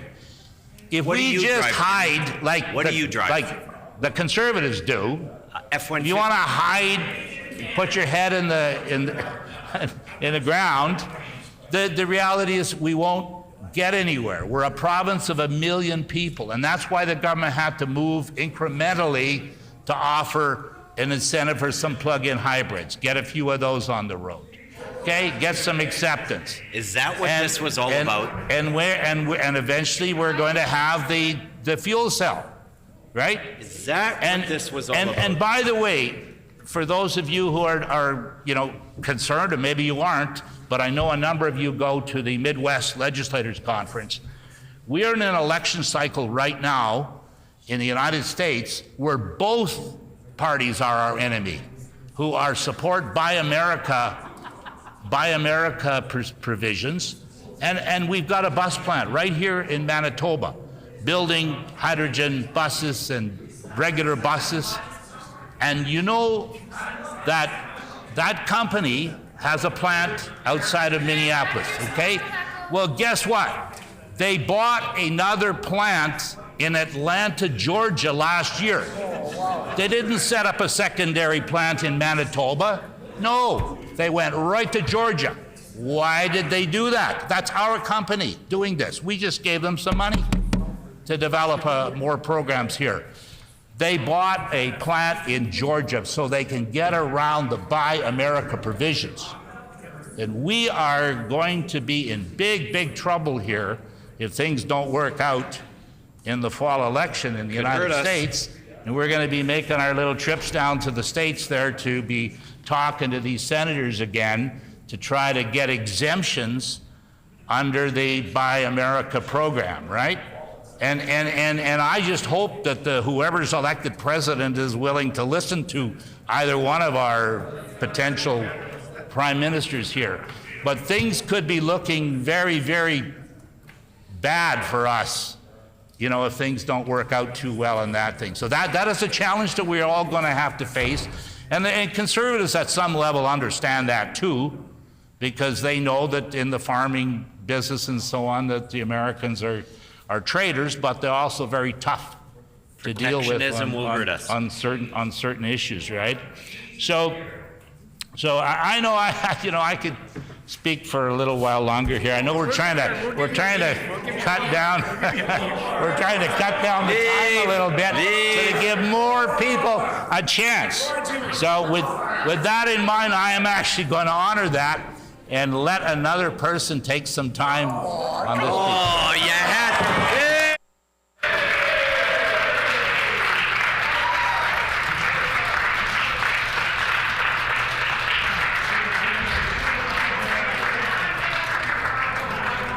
The honourable member for Verendrye.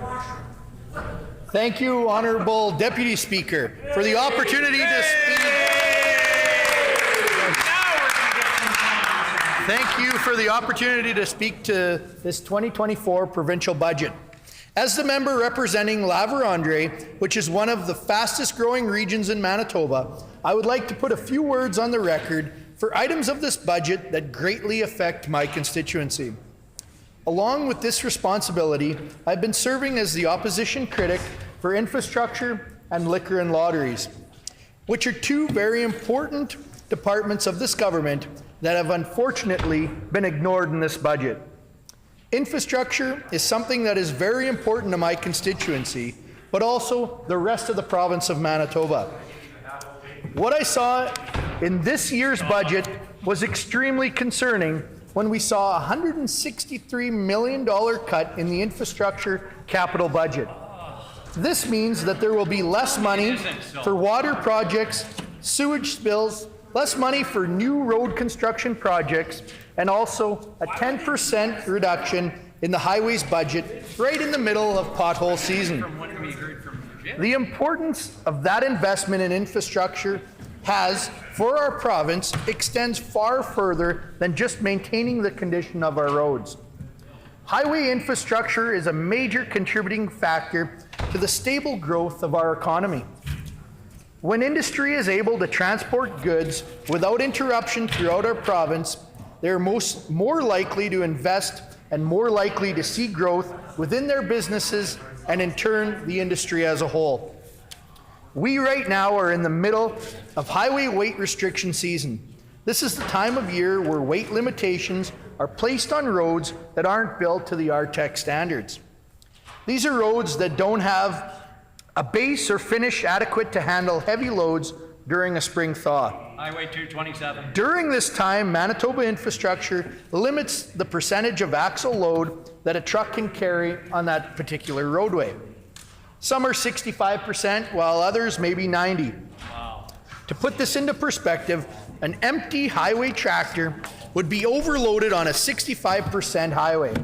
This means that farmers, industry, and delivery services throughout the province are restricted to driving on many of our provincial roads across the entire province. When our infrastructure was developed across this province and the entire country, goods were delivered with small transport trucks and products were traded within a small geographic area. Times have changed, but the infrastructure investment hasn't kept up. We now have large trucks delivering to small town stores, to towns across the entire province, which are using larger trucks with more space, being more efficient, and burning less fuel, being better to the environment with less of an impact. Our PC government realized that the patchwork model for infrastructure maintenance, seen for decades of NDP mismanagement in the past, wasn't working, and it was discouraging growth in communities across our province that were showing tremendous opportunity. Commitment was made to RTAC more roads than ever seen before and develop a transportation network that would support the growth that our province was able to deliver. When I see a reduction of 10% in the highways budget, I am greatly concerned on what that will mean for the future investment of our province. Manitobans are understanding that not every infrastructure investment project can be done in 1 year, but there is a strong understanding across all of rural Manitoba that a strengthened infrastructure system translates into a strengthened economy that will in turn mean more revenue for more infrastructure projects. The other side to ground infrastructure is water projects. These are investments in the provincial drainage ways, clean water supply, and wastewater treatment. Provincial drainage ways are something that are nearly as important as highway infrastructure for the agriculture community of our province. Hear, hear. The provincial drainage infrastructure is something that can't be taken for granted and ignored until it's broken. Where a crop is impacted due to the efficiency of drainage in an area has an immediate effect on that farmer growing the crop. And that has a trickle-down effect which compounds as it travels through our economy. That crop will be insured through the Manitoba Crop Insurance Program. There will be claims made to mitigate the loss for the farmer at the cost of all Manitobans.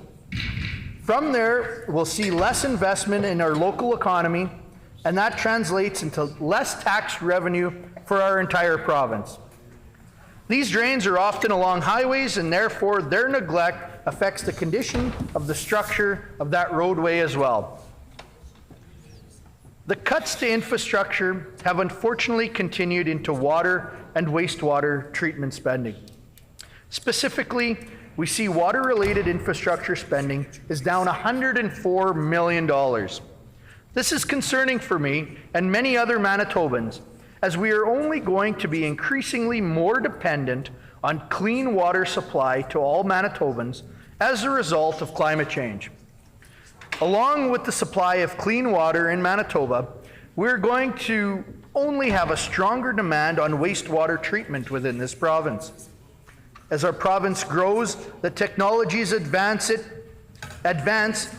it is nothing more than irresponsible of this government to think that expansions to town and city lagoons are a viable option for the growth of our communities. These options are no longer viable economically or environmentally. What we need to promote and take pride in are projects like the Red Seine Rat RSR Wastewater Cooperative. This is a collaboration that includes 3 rapidly growing rural municipalities that are seeing significant growth within urban settlements and also the fastest growing town in Manitoba. This partnership includes the RMs of Hanover, Taché, Richmond, and the rapidly growing town of Niverville. Yeah. Beautiful. Yep. Don't they have a hockey team there? These are communities that have identified the importance of investment within wastewater management to grow their communities and in turn the entire province of Manitoba. This project is going to allow over 90 kilometers of wastewater pipeline to connect communities across the southeast to a state-of-the-art treatment facility, eliminating the impact that the earth lagoons have on the environment. Not to mention the development constraints that come along with needing to expand these antiquated lagoons as the population of the communities grow. This specific project wouldn't have been possible today without the valuable partnership from all levels of government, including the province. This project has been made possible in 2022 with the initial investment by both the PC provincial government and the federal government.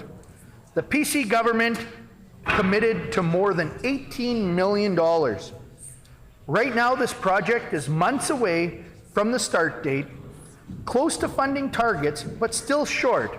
And I'm wondering where the support for future projects like this will come from, with an over $100 million cut to the infrastructure budget that will fund projects exactly like this. This project includes communities that I represent, and I'm proud to showcase it to the rest of the province. Investments like this are what we need to be doing across the entire province if we're going to continue seeing growth. Hear, hear. If we fall short on investment in these projects, the development will stop with it. As we are in a time of a housing crisis, infrastructure investment is what we need to see from this province so that private investors and Manitobans will expand housing and our economy. Infrastructure investment by a province opens many doors for growth and prosperity in any province. We have often talked about the analogy of the economic horse needing to pull that social cart, and that is one thing that the Premier couldn't be more right about. Horse ran out of oats. We can relate this to other common analogies of what comes first, the horse or the cart. I know that this Premier understands the importance of industry in carrying out the tasks of supporting the social services, but I think what this government has backwards is what comes first. This budget seems to signify that the cart comes before the horse, and although both the cart and the horse are important to a progressive province, we must keep that horse healthy. The horse must always come before the cart in order for there to be growth without government influence. The government doesn't need to force tax everybody to contribute to social responsibility. This actually achieves the exact opposite. Individuals become resentful that their hard-earned money is being taken and given to programs that they might not necessarily support. I guess this is the fundamental difference between a conservative and a socialist.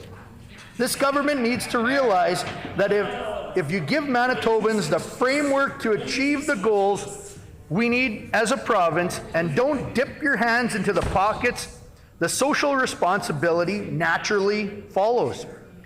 A Manitoban with too much excess income naturally contributes to the social system of their choice without the force and without additional taxation. I grew up and still live in a region of Manitoba where people help each other. They all have that same fundamental belief. No one should go without food, and no child should ever go to school hungry without the proper shoes on their feet. In a community like mine, where people are mindful of their neighbors and their needs, you don't see this type of neglect for your fellow Manitoban. It naturally happens without telling everyone that they need to contribute a certain amount to fund a meal program in their local school. Some donate hundreds of thousands of dollars to their community, while others are the recipients of the donations. But no one goes unnoticed. This budget shows me that the NDP government has either forgotten that Manitobans are entrepreneurial, generous, and responsible, or they believe that they are able to manage my finances better than I can myself. In order for me to have hope that this NDP government actually understands their own analogy of the economic horse and social cart, I would have needed to see more tax incentives rather than greater imposed taxes. Instead, we're seeing greater forced contributions instead of incentivized contributions. This type of taxation structure is exactly what we have seen with property taxations throughout this budget, putting the responsibility of school taxation back onto school boards and the municipalities. As a municipal representative for 12 years, I can firsthand tell you the struggle municipalities have collecting taxes for providing municipal services while also collecting and explaining the taxes for the school divisions. We, as the previous PC government, had made significant progress in correcting this flawed system. It was unfair taxation based on property assessment that was most unfair to the agriculture properties, seeing farmers carrying an unproportionate burden of the taxes on vacant farmland. With liquor and lotteries being the other responsibility of my critic portfolio, I look closely to see if there has been a shift in ideology from this government. Not surprised, but slightly disappointed, I haven't seen any. In the past, this government has ignored private liquor retail, except in communities where it is the only way to remain profitable while distributing the products. What may surprise many Manitobans is that while we think liquor is sold through government-run stores, only half is sold that way. 50% of liquor revenue in the province is generated by private sale, although the private business owners carry the risk are not being compensated. In most communities outside of our city's liquor store is sold through private liquor stores that are regulated and controlled by the Crown Corporation. Private liquor vendors are regulated to a profit margin of 11.75% for the last 13 years, even though the cost of inflation on all operating expenses have been exponentially increasing over the past 4 years.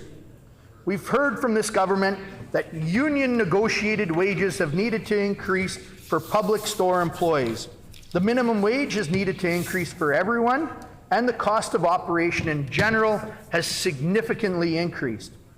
Even though MBLL has a profit margin of 150% on liquor products, and 50% of that revenue is generated by independent private businesses across our province and beer vendors within the city, they have neglected to provide any consideration for those private retailers who have been carrying the burden of providing high-priced real estate and favorable benefits package for employees in their public stores. To put this into perspective for Manitobans, a private liquor store needs to sell over $1 million of liquor each year just to generate the income to pay the salary and benefits package for one MLCC government store management employee. That is more than 55,000 bottles of wine. Unfortunately, this is another example of starving that economic horse that is pulling our social cart. If there isn't more consideration given to private liquor stores across our province, we're going to see more irresponsible sales and less professional delivery of the product, which is exactly what this government has expressed concern about when expanding the private model into the city of Winnipeg. If it is a right for unionized government employees to make a comfortable living, it should also be that same right for entrepreneurs who assume all the risk to provide that same service. Agriculture, as I've said in this house before, is something that I'm naturally passionate about as a farmer myself, growing up on our family farm. I was listening closely to the budget speech when being presented and disappointed in the lack of representation agriculture has in this year's budget. I realize and respect that the Minister of Agriculture has run a farm for the majority of his life and feel that even he is disappointed in the lack of consideration this government has shown for agriculture. Each time a question about the budget or agriculture in this House has been risen, we hear the same response each time. I'm glad to have this opportunity to speak about this budget. The Agriculture Minister continues to say that their government accomplishment in agriculture since taking office has been the reduction in Crown land lease rates. I want to share with this House and the rest of Manitoba how insignificant that is to Manitoba agriculture. We're talking about property land leases that haven't been updated in decades, with quarter section rental rates being as little as a couple $100 when comparing to private neighboring properties of a few $1,000s. There is no denying that inexpensive rent for pasture land is beneficial to some producers in the area where land exists and is very limited. This land is primarily in the Parkland region of the Dauphin constituency, which just so happens to be the constituency of the Agriculture Minister. This benefit to having inexpensive Crown land rental is beneficial to primarily only one segment of the agriculture industry, and that is beef. Although the cattle farming is very important to our province, and so are the cattle producers of that Parkland region, there is so much more to agriculture in our province. In fact, the freeze on agriculture Crown land leases does not significantly impact agriculture in my constituency or any other constituency across all of southern Manitoba. As time is expiring, I would, but there is so much more needing to be said. I would like to reiterate my concern with the lack of consideration I have seen for industry, business, agriculture, and the entire southern portion of Manitoba in this budget. I know that this is the NDP's first budget, and I am hopeful that input and feedback like ours will allow future consideration. Thank you.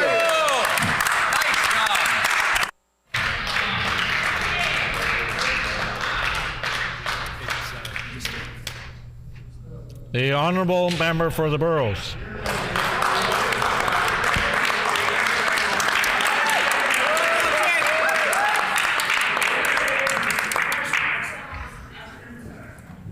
Honourable Speaker, happy Sikh Heritage Month. I'm so proud to stand up today here in this chamber and thank everybody listening that the members in this chamber who represent all Manitobans have unanimously supported not just Sikh Heritage Month, but also the Turban Day Act.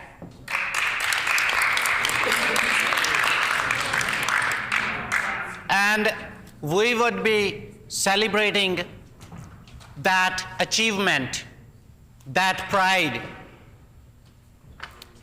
here in this chamber very soon. Every year, we start the month of April with Sikh prayer. We call it Ardas. And this year, we would be celebrating the second official Turban Day. That's a unique example in this country, because we are the only legislature in the country having officially recognized April 13th as Turban Day.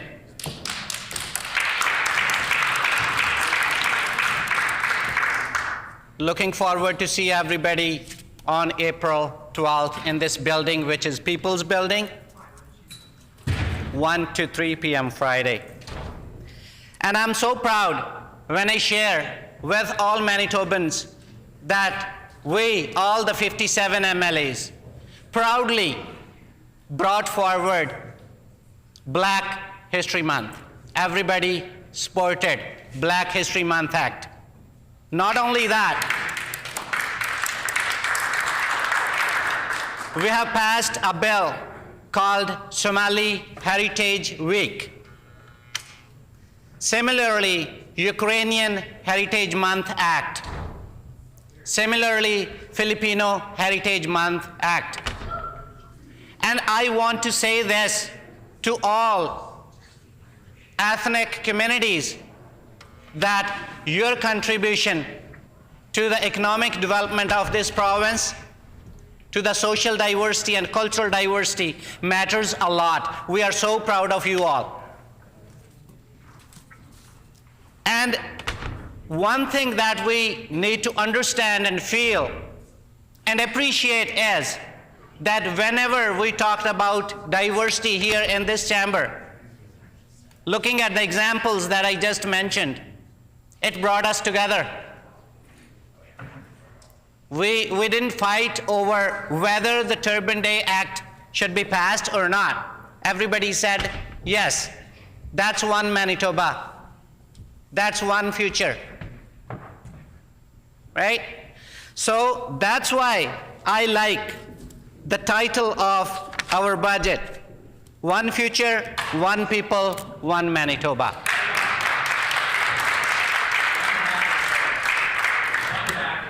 And I'm so proud to represent the diverse people of Burrows. I represent so many ethnic communities, so many religious communities, people of faith, and people of all colors, and people from various parts of the world who decided to call Manitoba their home. I want to appreciate their contribution and the hard work they do to build our province. And we try our best to respond back with the same vibes. When I say we, all Manitobans, all elected representatives, all public servants who are working in this building and other departments to serve Manitobans. And I want to remind myself and all my friends in this chamber that we are servants, not the bosses. And I keep reminding myself and my friends in this chamber keep reminding each other that we are actually the servants of Manitoba and the people of Manitoba. Staying humble is important. So when we talk about this budget, we talk about the commitments we made to Manitobans. And we talk about and understand what we signed up for. Staying humble, exercising humility is not easy. I think the humility needs to travel from our speaking notes to our hearts. That doesn't happen often. Let's try to do that. I'm not preaching anything, but just as a member of this sacred chamber, just reminding myself. And I was so happy to see these bills passed, and I'm so happy that one of my colleagues, member for Assiniboia, brought forward Islamic Heritage Month Act. We are working together on that. Hope to see that bill passed very soon. I also want to thank the leadership for providing funds to pave Mollard Road, which leads to Sikh Society of Manitoba Gurdwara. That was mentioned in the budget. Thank you to the leadership, and thank you to the people of Manitoba and Sikh community for your patience.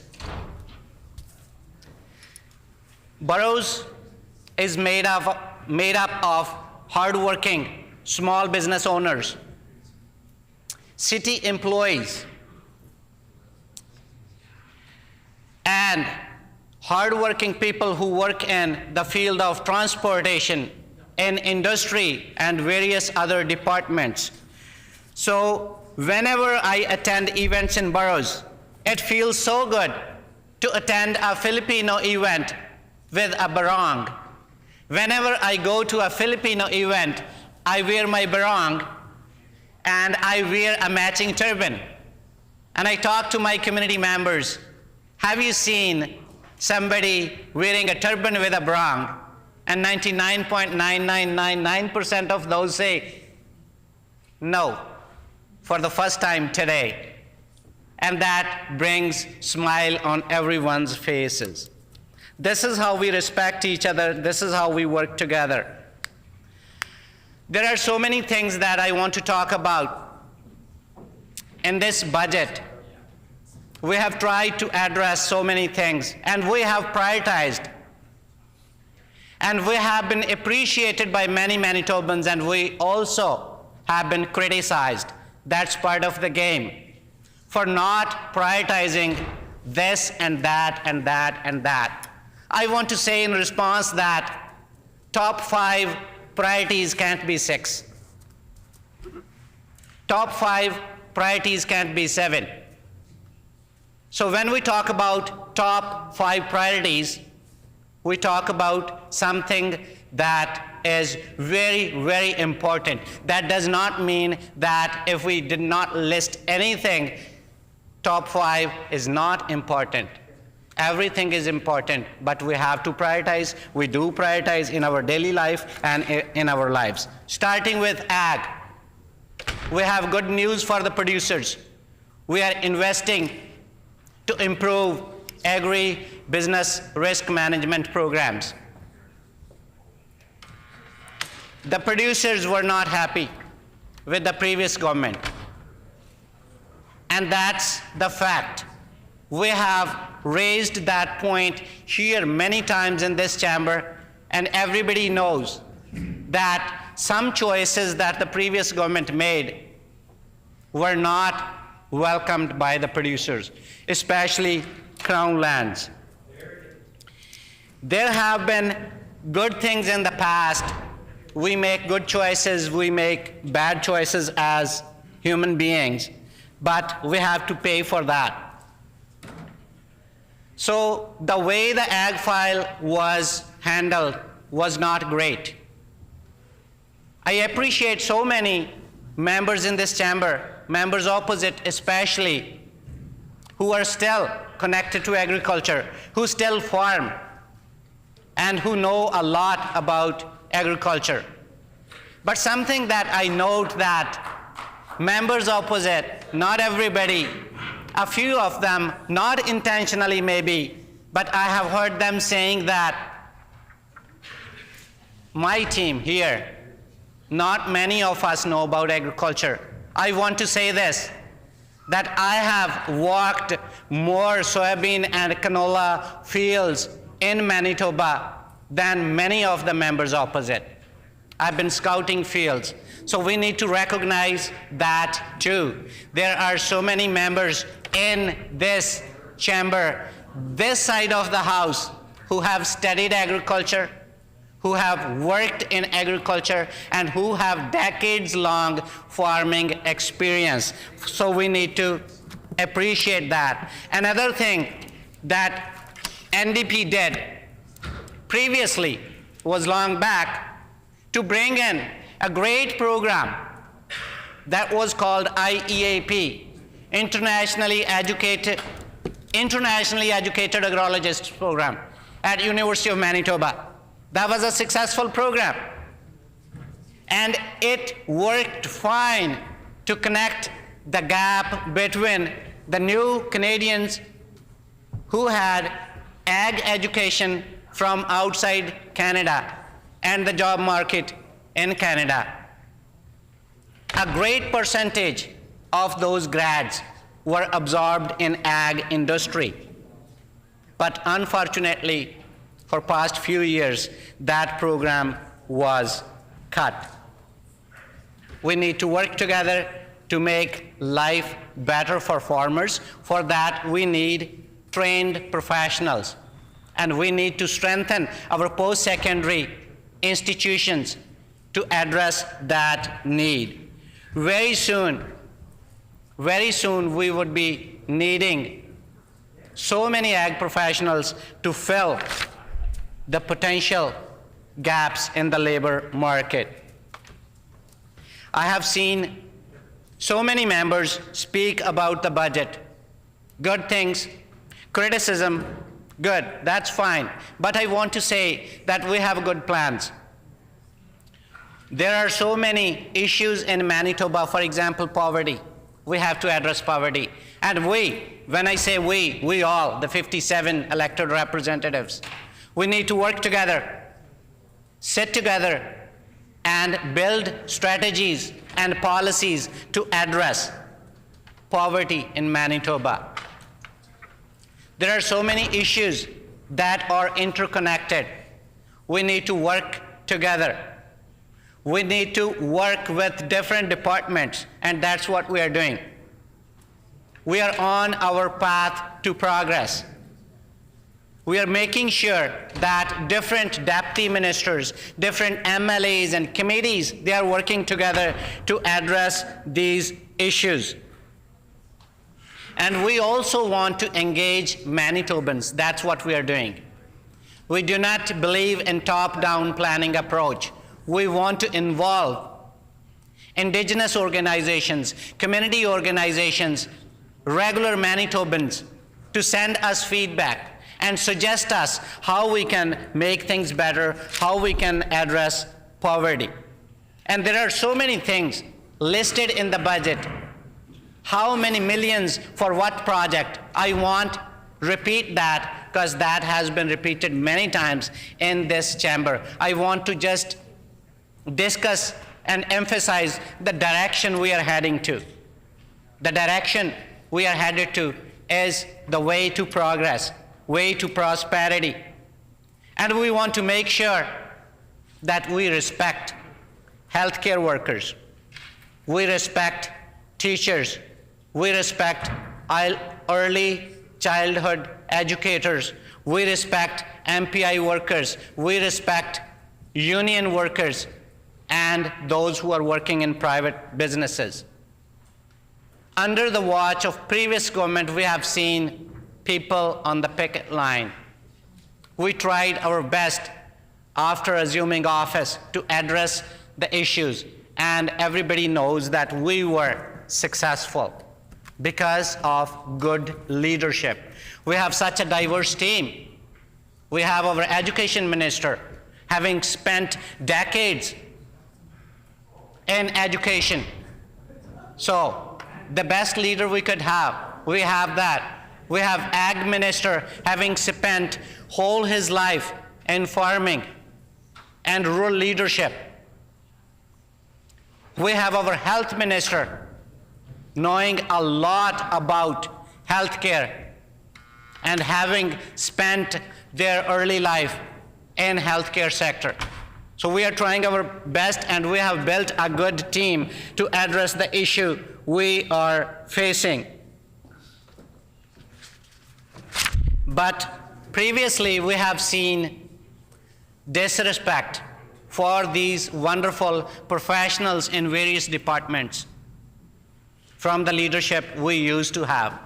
And I think that was reflected.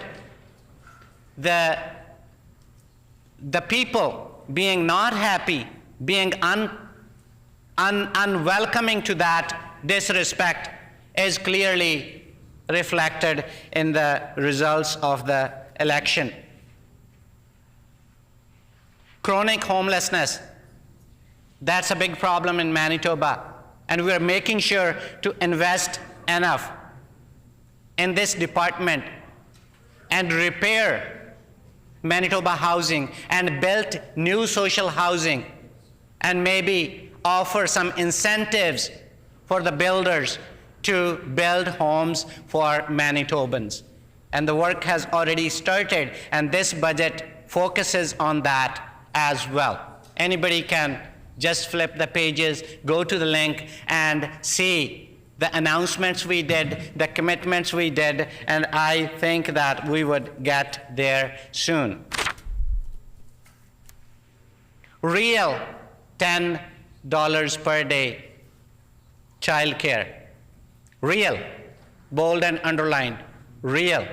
So that's the change that we have made.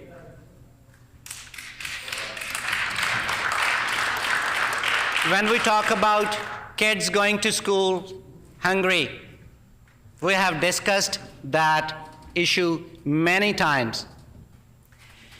And unfortunately, some members in this chamber, they have said that it's the duty of the parents to feed their kids. Well, it's not that simple. And kids go to school hungry not just because parents do not have money to feed them. It's family situation. It's their work shift. It's their mental health. So many factors that lead to that situation. So we as Manitobans need to get together and make sure that every kid gets food to eat on time. That's why we are investing in universally accessible nutrition program. And I want to thank our education minister for that leadership. What happened in the field of education under the previous government is, if I just say 2 words, Bill 64, that explains it all. I do not need to spend 22 minutes to share what happened under Bill 64 and what happened to the bill.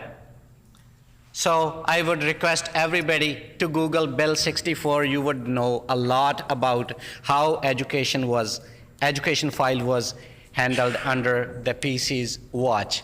Many school divisions had to cut programs. Healthcare, that is our top priority, and we are investing $8.2 billion in healthcare. School tax measures, new homeowners affordability tax credit is coming up. That is helping so many Manitobans, and we are getting compliments. And I also want to say that our Minister for Labor and Immigration is doing great on her file. And the people, skilled workers in Manitoba, we have met them many times. And last Friday, I got a bouquet from them. The leaders came to my office and offered a bouquet for what? For listening to them, for working together with them. And that yellow bouquet is still in my office. So I would just stop here. Thank you so much, Mr. Honorable Speaker. The honourable member for Morden-Winkler.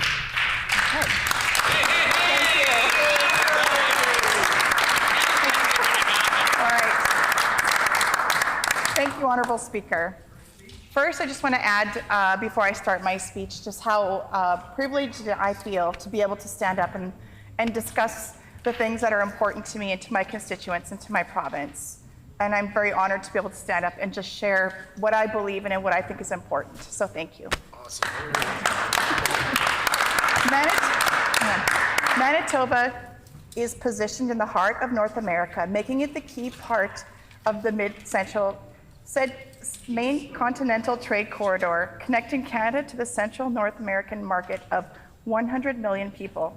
We are the heart of North America. Manitoba is the connector between east and west, north and south.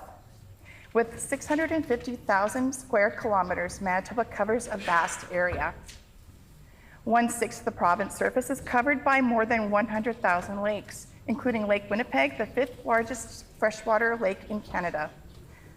That's 650,000 square kilometers. That's a lot of highways, provincial parks, lakes, small towns, and medium to large cities. Farmland and natural resources, thriving industry, large and small businesses, schools, hospitals, and homes. It's a large responsibility to care for such a vast and incredible province. The 2024 NDP budget falls short of what Manitobans should expect from the government. I'm disappointed in the provincial budget in many ways, as are lots of Manitobans. How does the current government expect to be able to continue to be responsible and care for the province when they make cuts to essential infrastructure and services? Funding cuts to services such as mental health and addictions, cuts to investments in infrastructure and housing, just to name a few of the many disappointments. For example, we are a key part of the mid-continental trade corridor. That means our highways need constant maintenance to keep up with truck traffic and transfer of goods. Many rural Manitobans travel to Winnipeg 2 to 3 times a week to receive health care. They spend 2 to 4 or more hours a day driving the provincial roads. We need safe, durable roads. We need to continue to support and grow our infrastructure. We need continued maintenance of our water systems so we can grow industry, support our growing communities, all the while protecting our waterways and lakes to keep them clean and thriving for many generations to come. Infrastructure needs to be continually built and maintained if we want to stay current and competitive in the future. But nothing but cuts for infrastructure in the budget. I'm also concerned that the benefits of services offered in rural communities are being overlooked in this 2024 NDP government budget. Let's start with the desperately needed help with addictions, homelessness, and mental health. A disappointing part of the budget was the cuts to the Brandon Sobering Center. This center would not only help those with addictions in Brandon, but ultimately help folks from all over the province. The NDP government cut 1.25 million in funding for Brandon Sobering Center. In Tuesday's budget, the current NDP government committed only $250,000 to the Sobering Center for operating funds for a current fiscal year. That is 1.25 million short of what they need and have budgeted for operating costs per year. In 2021, our previous PC government provided $2 million towards the creation of the Sobering Center and followed up with a commitment of $1.5 million annual operating funding. The facility will be part of a transitional housing project in Brandon. As Budget 2024 shows, the NDP doesn't take addictions recovery seriously and rural Manitoba seriously. The NDP cut funding to the Brandon Sobering Center and failed to deliver a plan that protects Manitobans and provides supports they need to recover and rebuild their lives. Now that the budget has dropped for all Manitobans to see, it's clear that in fact the NDP has cut a large portion of this commitment. When things like this happen, we all lose. We on this side of the chamber would have kept that commitment. The PC government is committed to addiction and mental health recovery and supports. If you ask any mother, family member, or friend if they want their loved one to recover from their addiction, they will always say 100% of the time, yes. They would tell you they want them to recover and have a life and a future, not be hanging out at a consumption site. Consumption sites encourage continued use and keep loved ones from seeking treatment. Not to mention the residual effects this has on their families and in the community around the location, such as elevated crime, increased homelessness, dirty needles, just to name a few. We need to work together with all possible safeguards to protect our loved ones from harm. Harm reduction is a part of treatment, but can't be the only focus. It needs to be recovery-focused supports. We need to focus on both mental health and addiction together, making prevention and recovery a priority. This all works together and has a ripple effect, impacting those struggling with homelessness.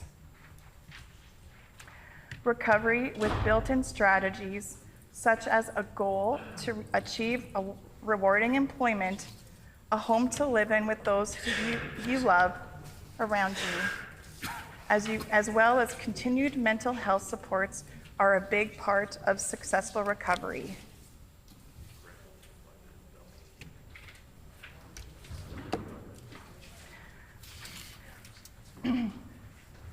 Take care of a loved one, to take care of a loved one's mental health, and you will see a drop in drug use and homelessness.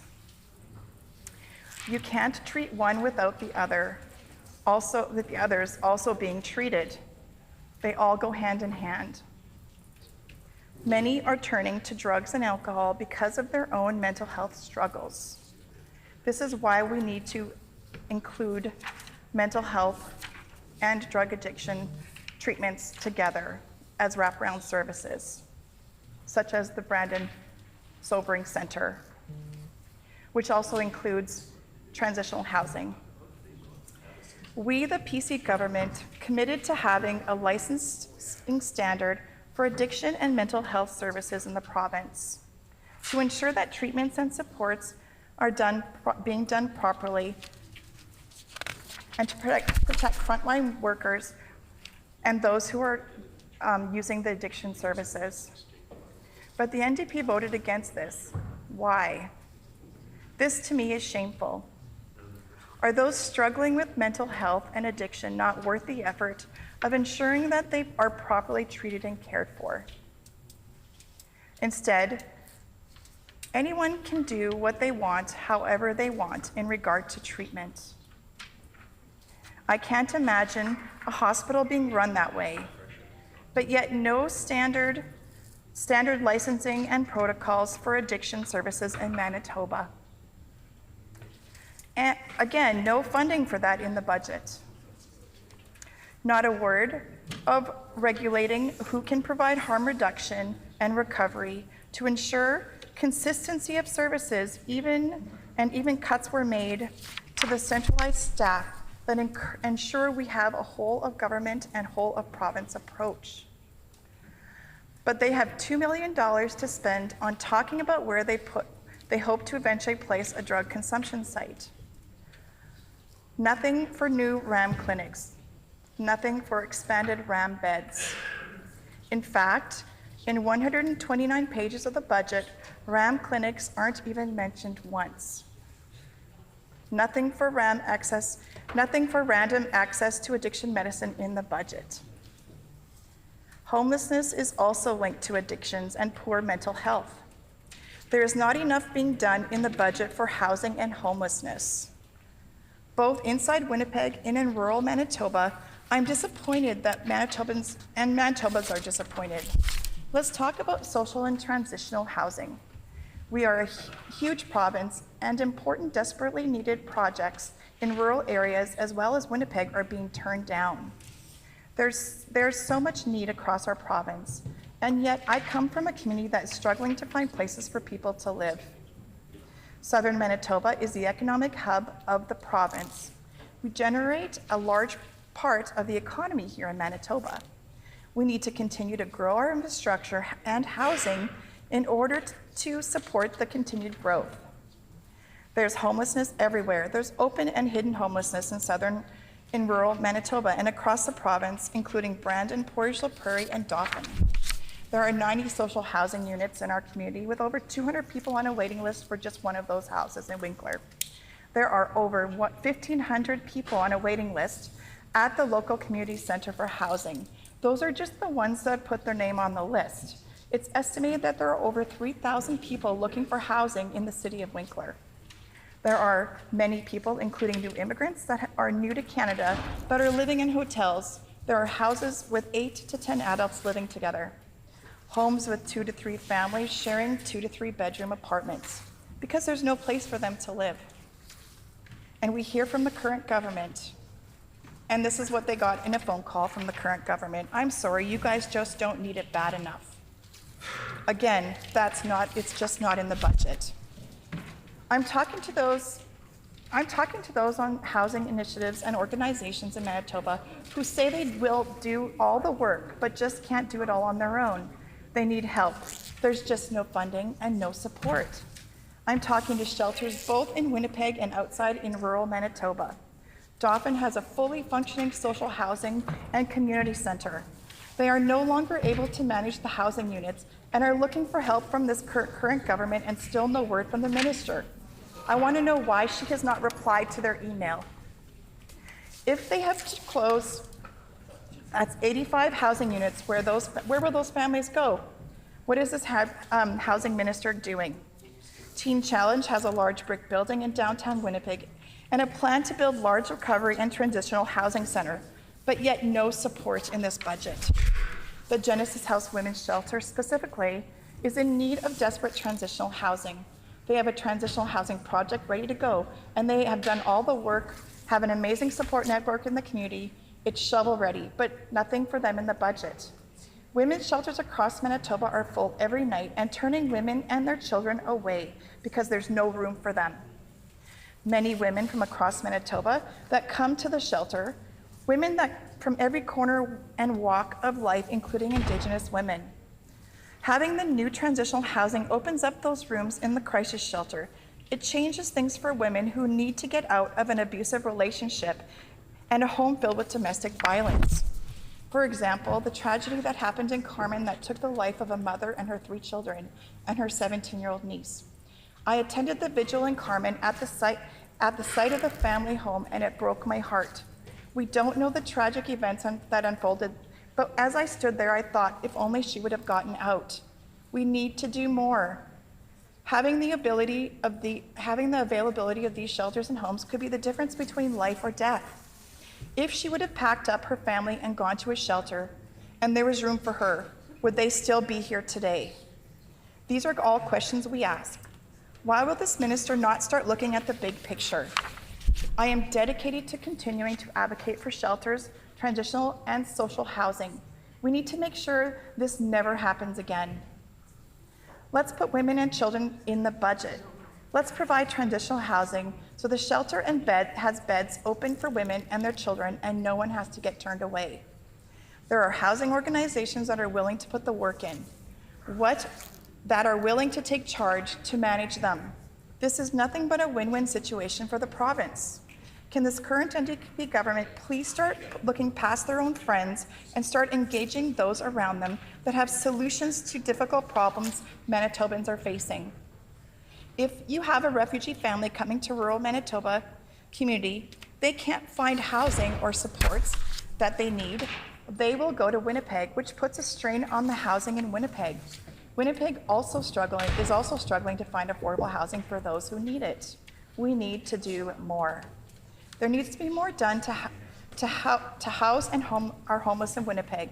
We need to start thinking differently with our housing situation. We need to try to get supports for women who need transitional housing. We need to start thinking differently in both urban and rural Manitoba. But this Premier doesn't think about that it's important to support rural Manitobans so that we can keep growing, to bring in and house people so the communities can fill industry and manufacturing jobs, contributing to the provincial economy.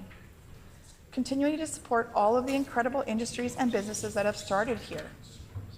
We need to start making sure that they are able to continue to grow and thrive. That also means that social services need to grow with the communities.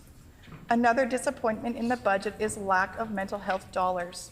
We need more mental health workers and supports. Many rural areas have to drive to Winnipeg for mental health services, whether it's for counseling for children or youth, emergency psychiatric care, or addiction supports. Currently, there is a 6 to 8 month wait in rural Manitoba communities for any kind of mental health supports.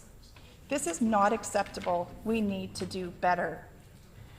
When there is a patient released from a mental health facility, they have no place to go as there is no affordable transitional or social housing. It's full.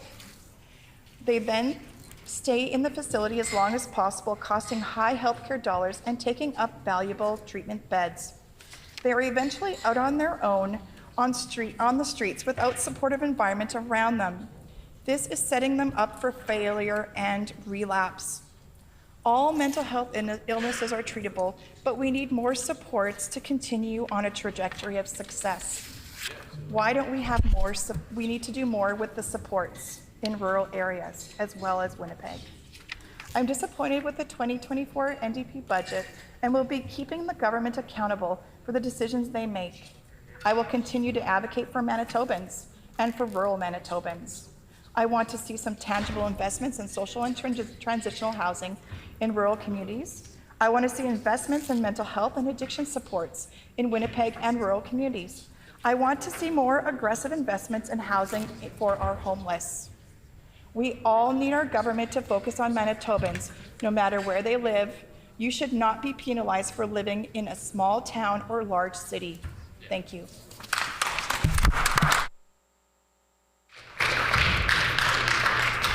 The honourable member for Fort Richmond.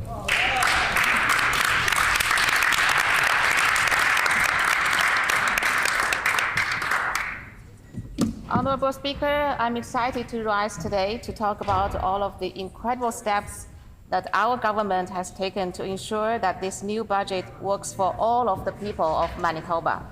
This budget has been put together in order to support Manitobans from all walks of life. First of all, I want to give credit to the entire Treasury Board team, including Treasury Board Secretary, directors, and policy analysts. I also want to thank the Premier's policy team for their diligent work throughout this budget process. I am honored to have been appointed by the Premier as a member of Treasury Board, and I'm grateful for working with these incredible people through this new budget. Due to the short timeline to get everything together since taking office, under the leadership of Minister of Finance, our team at the Treasury Board has been working tirelessly to put forth the best budget we could for Manitobans. While the House was adjourned, the Treasury Board immediately got together to dedicate countless hours, meeting every day with each department, reporting organizations, and Crown corporations. When our new NDP team at the Treasury Board began our roles in this fall, we had a lot of work to do to clean up the mess that was left by the previous government. The staff at the Treasury Board do an amazing job helping us navigate the ins and outs of provincial finances. And I am truly grateful for all of their hard work, steady guidance, and attentiveness. One of the most pressing issues we've faced has been the vast amount of problems with healthcare. The cuts to healthcare, firing of staff, and closing of necessary emergency rooms like the Verendrye Hospital in Fort Richmond have left Manitobans to deal with longer wait times to see a doctor, a specialist, or even to see a surgeon. The constituents of Fort Richmond are very passionate about the state of our healthcare system. People in Fort Richmond, especially many seniors residing in my community, have been in contact with my office regarding the state of healthcare. They want positive changes, not just for themselves, but for their entire community. My role as their MLA was always included advocating for the community, and I want to ensure that everyone in South Winnipeg has accessible and timely health care. Our Manitoba NDP team has been working hard to make that happen, and we are committed to fixing healthcare in this province. An important first step has been the investment of $633 million into health, seniors, and long-term care in our collaboration with the federal government. I was extremely honored to stand alongside my NDP colleagues, federal MPs, health ministers, the Premier, and the Prime Minister to announce these two agreements. We are going to start rebuilding by hiring 1,000 new healthcare workers this year. This investment will allow the province to hire 100 more doctors, 210 more nurses, 19 paramedics, and 600 healthcare aides. On the topic of healthcare aides, I am personally acquainted with many of them. Many healthcare aides are visible minorities who tirelessly do critical frontline work and are often left out of discussions about the importance of healthcare work. I want to acknowledge all of the hard work that healthcare aides and all support staff do in the medical system and thank them for their steadfast dedication. I acknowledge the dietary aides, home care attendants, housekeepers, unit clerks, porters, tradespeople, and all the others who are so important as the pillars of our healthcare system. Just like in the school system, school support workers are critical to keep schools running every day. In healthcare system, hospitals cannot run without healthcare aides and support workers. This includes the new institutional safety officers who, as noted in our budget documents, begin their training to help keep our healthcare system safe for all staff, patients, and visitors.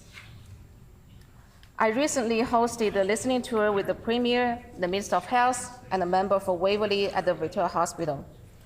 Healthcare workers spoke up about the importance of reopening the Victoria ER for South Winnipeg because of the rapid increase in population in the area and the value of every second it takes to get to emergency services. These frontline workers care deeply about the community they serve and expressed their hopes that residents in South Winnipeg will get a new emergency room. Honorable Speaker, our government is providing funding to open a new emergency room at the Victoria Hospital, as well as the Mature Women's Center. We are bringing back life-saving health services to the South End. I am proud that our Premier and the Health Minister have been so attentive to the needs of our community, and I know residents in South Winnipeg recognize that leadership. After 7 years of budget cuts and funding freezes, South Winnipeg's community and businesses have unfortunately been seeing an increase in crime and break-ins. Local businesses and strip malls along South Pembina Highway have been experiencing multiple break-ins. Coffee Culture, which is located in Fort Richmond Plaza, has been broken into a few times, leaving the business and community feeling afraid about the state of their safety. Furthermore, residents in Fort Richmond have been reporting record amounts of car break-ins. Tim Hortons on South Pembina is concerned about safety issues related to the mental health and addictions crisis in the community and want to see action. At the start of the year, the Premier and I met directly with the business owners at Coffee Culture following yet another break-in and assured them that help is on the way.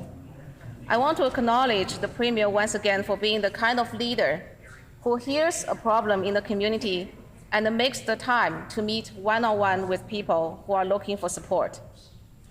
We are offering $300 in rebates for security systems for families and small businesses like Coffee Culture on Pembina, and so many more to help deter theft and vandalism, and allow Manitobans to have some peace of mind and know that they are safe and secure in their own homes and businesses.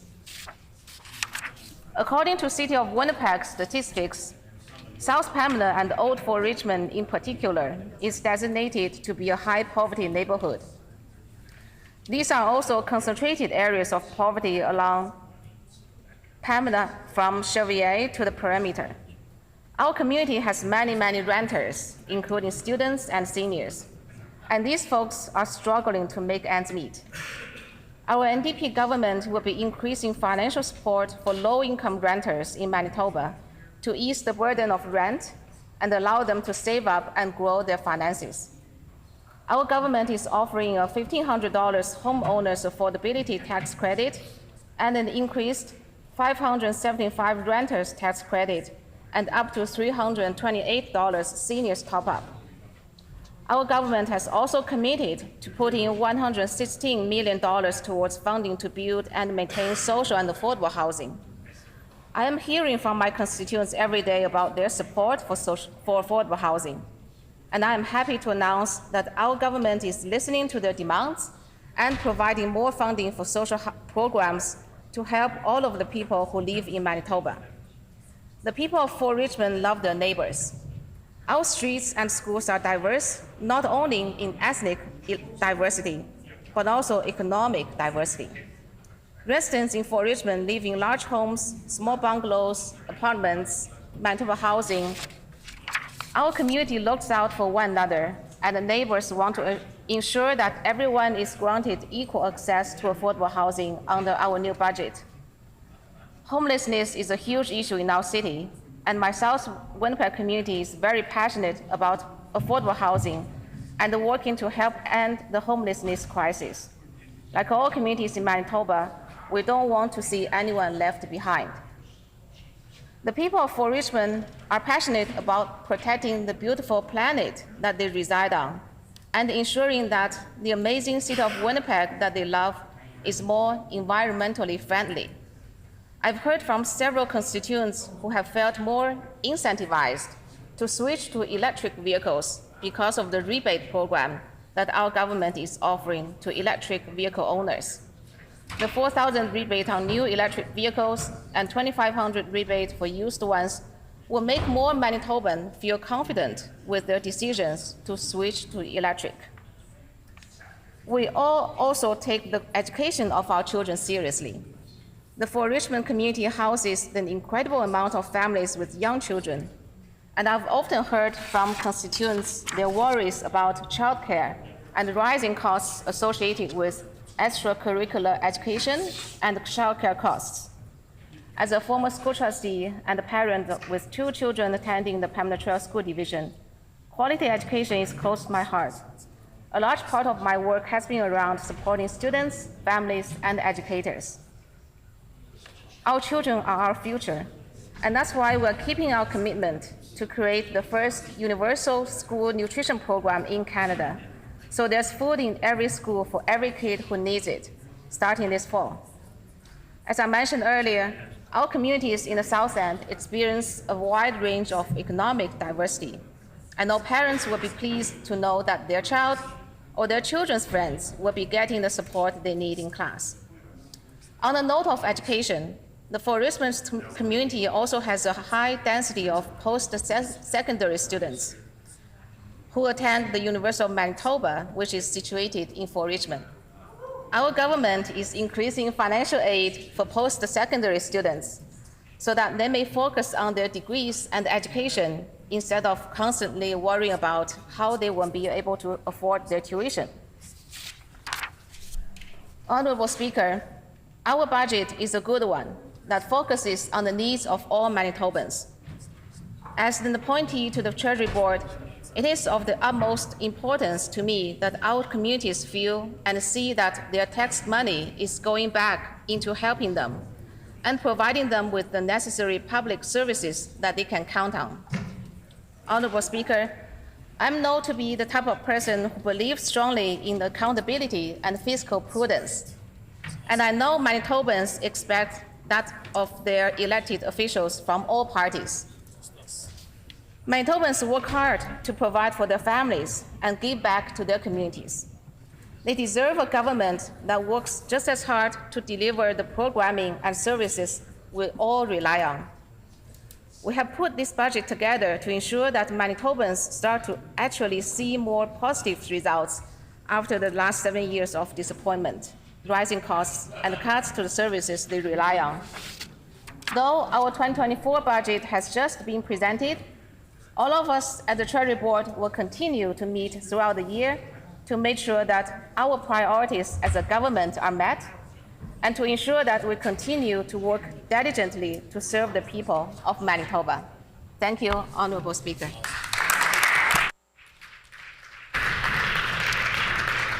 The Honourable Member for Lakeside.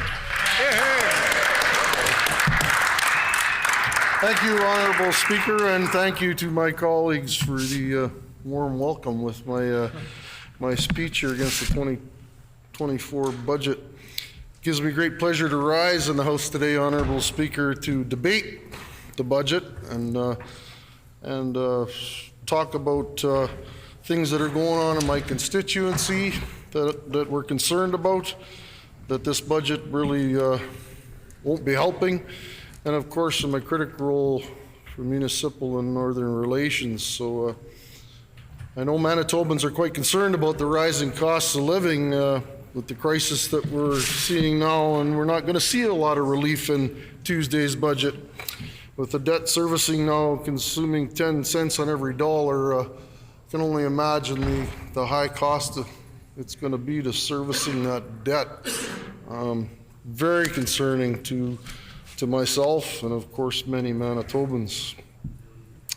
In my community in Lakeside, we got many small businesses and large farms there. We've got the communities of Stonewall, Eli, Toulon, Woodlands, Warren, and we've got numerous small businesses that employ a lot of the local residents. And I see no benefit that has come out of this budget plan for 24-25 for these small businesses. They can't afford not to have the tax breaks that they depend on to remain sustainable. So it's a huge concern for small businesses, which are a backbone to our economy here in our great province. Another concern about mine in the budget is the town of Stonewall. Been highly anticipating construction of a new personal care home that the PCs had announced, and it appears that it's been cut from the budget also. There's no mention of it. Now, this personal care home, Honourable Speaker, is something that's been in the works for a long time.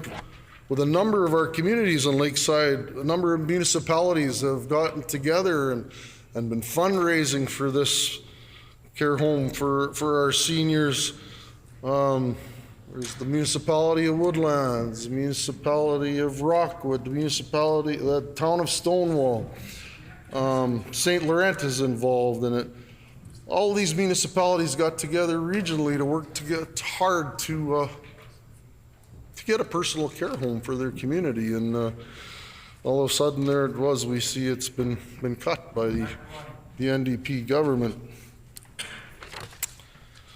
Another concern of mine here is not saying anything about in the budget is Highway 227, and it's something I brought up to the Minister of Transportation and Infrastructure the other day, but she was just a little busy on her phone, I guess. She couldn't give me an answer, and we still haven't received an answer on what's happening with 227, whether it's still in the budget or not. I'm quite concerned and afraid that it's been cut. Maybe when the Minister of Transportation and Infrastructure isn't quite so busy on her phone during question period, which I think it's pretty important that we pay attention to some of these important questions that are going on in our communities, that maybe the minister should pay a little more attention and answer them. But 227 is a main artery that connects Highway 16 all the way over to Highway 67, takes in the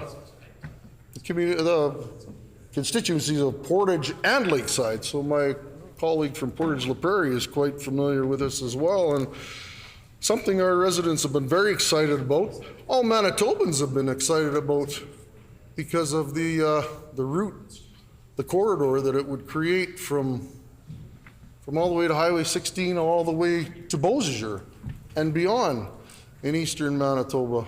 But I don't know if it's been forgotten.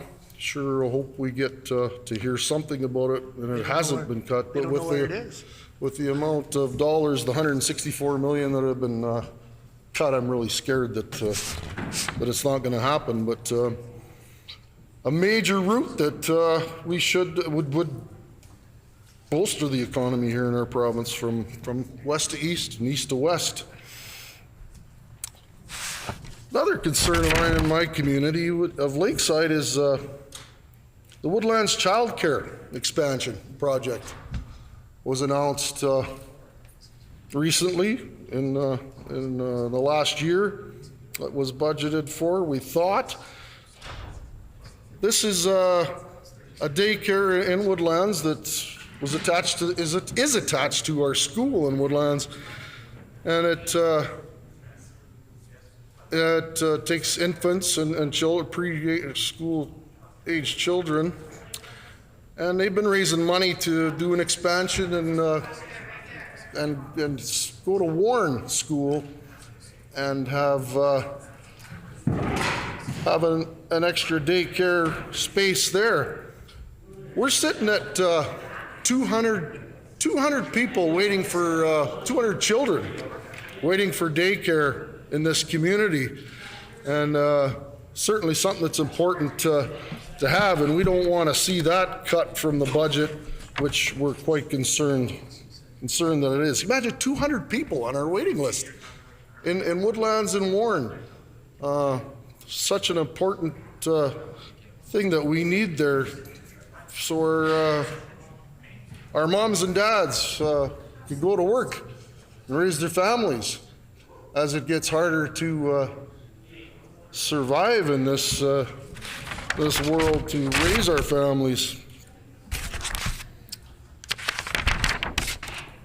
Municipalities, well, 2% increase to the funding for municipalities. Well, the municipalities are happy to see something.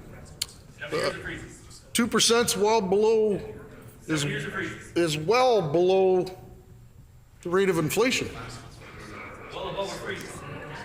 And school divisions got 3.5%. So I guess my question is why schools get 3.5%, municipalities only get 2%. Maybe we could have done a little better for the municipalities. I think what we're going to see happen here is, well, we already seen it. The school boards are raising their taxes anywhere from 6% to 17%. And when our tax bills come out, we're going to see quite an increase on our property taxes too. So I think our $1,500 tax credit here is going to get eaten up pretty quick. It's going to get, see members opposite giving a clap to all their smoke and mirrors of a tax credit here. But it will get eaten up pretty quick come tax bill time, and will not benefit the middle class whatsoever when we see that we're going to be paying more taxes.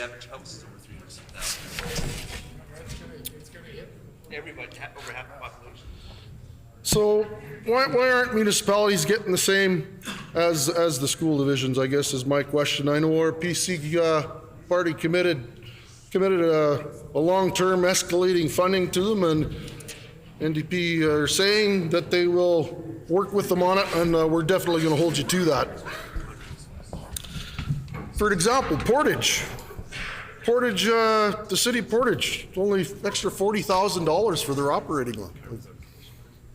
Not enough when you're looking at inflationary this day and age. The BSC, Building Sustainable Communities. Where'd that funding go? Nobody's telling us anything. If it's in the budget as a new name or whatever, but the BSC and the arts, culture, and sport community were very important programs in the last year. Something that the PC team had doubled from $12.5 million to $25 million.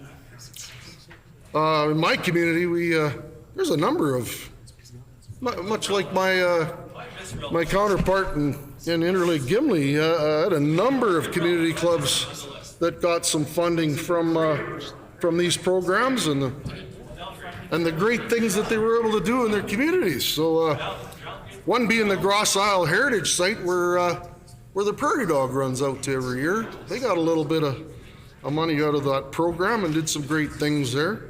Our Gross Isle Recreation Club, they're going to be building a new building there for a warm-up shack for the people that skate there in the ring. The Argyle Settlers Rails and Trails, the museum, received some money from these programs, done some great things there. And in Stonewall, the Save the Kiln team there, $1 million, doing some great things there to save a kiln, the heritage and the history they have in the town of Stonewall.